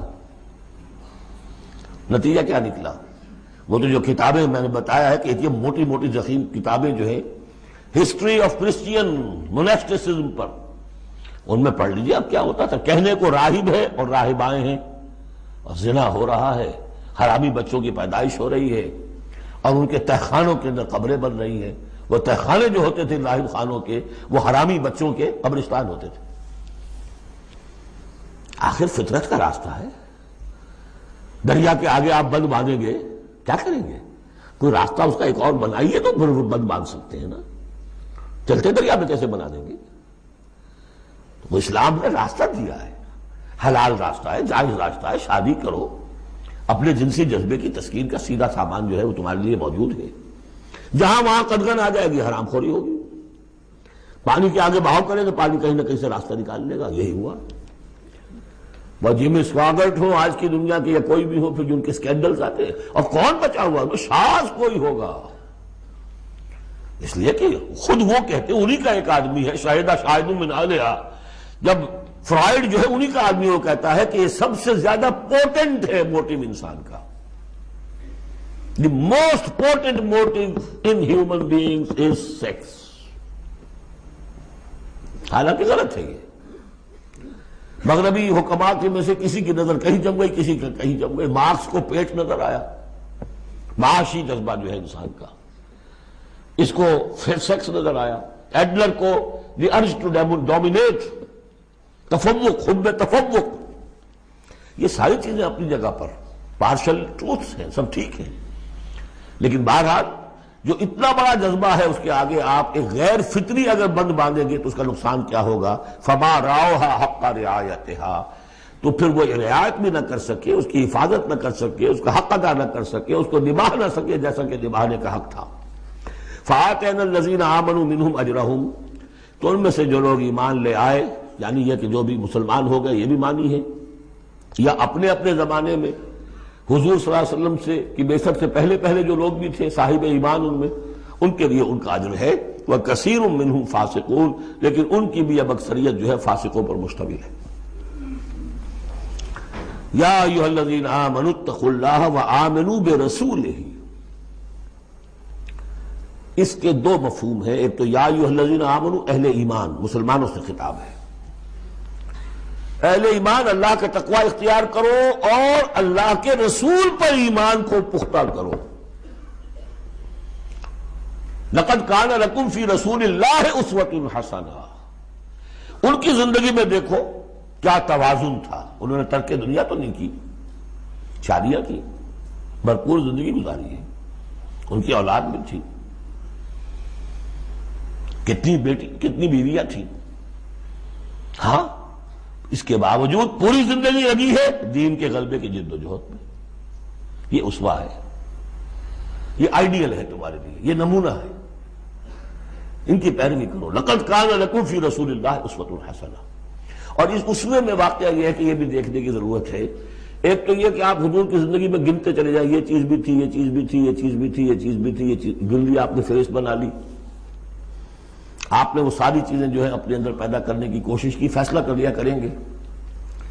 لیکن اگر یہ حماقت آپ نے کر دی کہ دیکھا نہیں کہ ان مختلف چیزوں کے مابین ریشیو پروپورشن کتنا تھا. اصل شہر ریشیو پروپورشن، ایک چیز کتنی تھی، دوسری کتنی تھی، تیسری کتنی تھی. اگر ریشیو پروپورشن ڈسٹرب ہو جائے گا تو اسوہ تو ختم ہو جائے گا.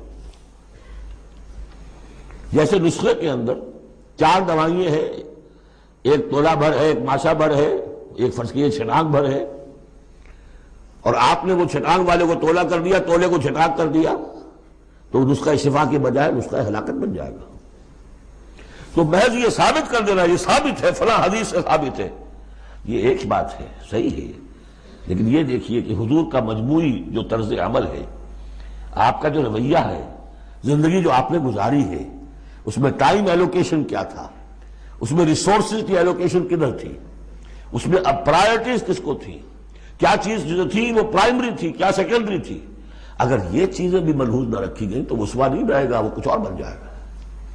لہذا یہاں زور جو ہے وہ آمنوا برسولہ. اور ایک بات یہ ہے کہ یہاں پر اہل کتاب کو بھی خطاب کیا جا رہا ہے کہ ان میں سے بھی جن لوگوں کے دلوں کے اندر ابھی کوئی رمق تھی ایمان کی، سابقہ ایمان کی، ان کو پکار کر کہا جا رہا ہے یا ایھا الذین آمنوا اتقوا اللہ وآمنوا برسولہ. اللہ کو تو تم مانتے ہو پہلے سے، اس کا تقوی اختیار کرو. اب تمہارے لیے بڑا امتحان یہ کہ اس رسول پر بھی ایمان لاؤ. اور اگر تم اس رسول پر بھی ایمان لاؤ گے، یؤتکم کفلین من رحمتہ، تمہیں دوہرا دے گا اپنی رحمت میں سے حصہ. اہل کتاب جو ایمان لائے حضور پر، ان کے لیے دوہرا اجر ہم پڑھ چکے ہیں پہلے ہی، سورہ قصص میں آ چکا ہے. وَيَجْعَلْ لَكُمْ نُورًا تَمْشُونَ بِهِ. اب یہ دونوں کو کور کرے گا. اگر تم نے رسول پر ایمان پختہ رکھا، اسی لیے جو میں زور دیتا ہوں کہ منہج انقلاب نبوی تلاش کیجئے. آپ حضور نے کیسے انقلاب برپا کیا؟ محض اقامت دین کی جد و جہد کے لیے تن من دھن لگا دینا، یہ پہلا قدم ہے. اللہ مجھے اور آپ کو توفیق دے کر ہم اس کا فیصلہ کریں. پھر مرحلہ آئے گا کس طریقے پر کریں. وہ منہج اگر انقلاب نبوی کا نہیں ہے، خلاف پیمبر کسے راہ گزید کہ ہرگز بمنزل نہ خواہد رسید. اگر پیغمبر کے راستے سے ہٹ کر کوئی راستہ اختیار کیا، کبھی منزل تک نہیں پہنچ سکو گے. لہذا آمنوا برسولہ، جتنا یقین ہوگا کہ جائی جاست. آپ کو معلوم ہے جہاں ذرا گمان ہوتا ہے کہ یہاں تیل ہے، کروڑ ہاں ارب ہاں روپیہ جو ہے وہ وہاں پہ ڈرلنگ کے اندر، تلاش کے اندر لگا دیتے کہ نہیں. یقین ہو کہ جائی جاست. اصل شے ہے سیرت محمدی صلی اللہ علیہ وسلم، اصل شے ہے طریق محمدی صلی اللہ علیہ وسلم، منہج و منہاج محمدی صلی اللہ علیہ وسلم. وَلِكُلٍّ جَعَلْنَا مِنْكُمْ شِرْعَةً وَمِنْهَاجًا. ہم نے تم میں سے سب کے لیے علیحدہ علیحدہ شریعتیں، علیحدہ علیحدہ منہاج بنائے ہیں. منہاج محمدی کیا ہے، اس کو تلاش کرو اور اس کو اختیار کرو. یا ایھا الذین آمنوا اتقوا اللہ وآمنوا برسولہ یؤتکم کفلین من رحمتہ ویجعل لکم نورا تمشون بہ ویغفر لکم واللہ غفور رحیم. اور بخش دے گا. پھر اس راستے پر آدمی چل پڑے، رخ سیدھا کر لے، بحیثیت مجموعی زندگی صحیح رخ پر آ گئی تو خطا تو ہو جائے گی کبھی نہ کبھی، کہیں پاؤں پھسل جاتا ہے آدمی کا، اٹھتا ہے توبہ کرتا ہے. انما التوبۃ علی اللہ للذین آمنوا للذین یعملون السوء بجہالۃ ثم یتوبون من قریب واللہ غفور الرحیم. اللہ جو ہے وہ غفور الرحیم ہے. تو میں نے جو اس آیت کا مفہوم بیان کیا آپ کے سامنے کہ اس میں خطاب کا رخ جو ہے اہل کتاب کی طرف بھی ہے، اس سے اگلی آیت جو ہے بہت کھل جاتی ہے۔ لِأَلَّا يَعْلَمَ أَهْلُ الْكِتَابِ أَلَّا يَقْدِرُونَ عَلَىٰ شَيْءٍ مِّن فَضْلِ اللَّهِ، جن کے سامنے یہ پہلو نہیں آیا اس آیت میں، انہیں یہاں کہنا پڑا کہ یہاں لِأَلَّا میں لا زائد ہے، مراد لِكَيْ لَا يَعْلَمَ۔ اگر تو وہ آیت صرف مسلمانوں سے خطاب کر رہی ہے تو انہوں نے ترجمہ کیا تاکہ اہل کتاب کو اچھی طرح معلوم ہو جائے کہ اب انہیں کوئی قدرت حاصل نہیں ہے اللہ کے فضل پر، کوئی حصہ حاصل نہیں کر سکتے اللہ کے فضل میں سے۔ میں نے جو دوسرا رخ بیان کیا ہے اس سے سمجھیے تاکہ نہ سمجھیں اہل کتاب کہ اب ان کے لیے اللہ کے فضل کے حصول کا کوئی راستہ نہیں رہا، راستہ ہے، اب بھی ہے، کھلا ہے، آؤ محمد کے قدموں میں آؤ، آؤ قرآن کی طرف آؤ۔ جیسے سورہ بنی اسرائیل میں ہم نے کہا تھا، ہم نے پڑھا تھا عَسَىٰ رَبُّكُمْ أَن يَرْحَمَكُمْ وَإِنْ عُدْتُمْ عُدْنَا وَجَعَلْنَا جَهَنَّمَ لِلْكَافِرِينَ حَصِيرًا، اب بھی تمہارا رب تم پر رحمت کرنے کے لیے تیار ہے۔ تم تھے، لاڈلے تھے، اس میں کوئی شک نہیں، اب تم راہ درگاہ ہو گئے ہو اپنے طرز عمل کی وجہ سے، اپنے کردار کی وجہ سے، لیکن اب بھی تمہارا رب تم پر رحمت فرمانے کے لیے آمادہ ہے۔ عَسَىٰ رَبُّكُمْ أَن يَرْحَمَكُمْ وَإِنْ عُدْتُمْ عُدْنَا، اور اگلی آیت کیا ہے؟ ان ھذا القرآن یہدی للتی ہی اقوم، رحمت خداوندی کا شاہ درا اب یہ قرآن ہے، یہاں سے داخل ہو۔ یہاں بھی وہی فرمایا جا رہا ہے اب بھی فضل کا راستہ کھلا ہے تمہارے لیے، اللہ کا فضل جو ہے ابھی کھلا ہے، آؤ لِأَلَّا يَعْلَمَ أَهْلُ الْكِتَابِ، تاکہ نہ یہ سمجھیں اہل کتاب اللہ يقدرون علی شیء من فضل اللہ کہ اب تو فضل اللہ کے فضل میں سے ان کے لیے کچھ بھی حاصل کرنا ممکن نہیں۔ وَأَنَّ الْفَضْلَ بِيَدِ اللَّهِ يُؤْتِيهِ مَن يَشَاءُ، فضل اللہ کے ہاتھ میں ہے، وہ جس کو چاہتا ہے دیتا ہے، وَاللَّهُ ذُو الْفَضْلِ الْعَظِيمِ، اور اللہ بہت بڑے فضل والا ہے۔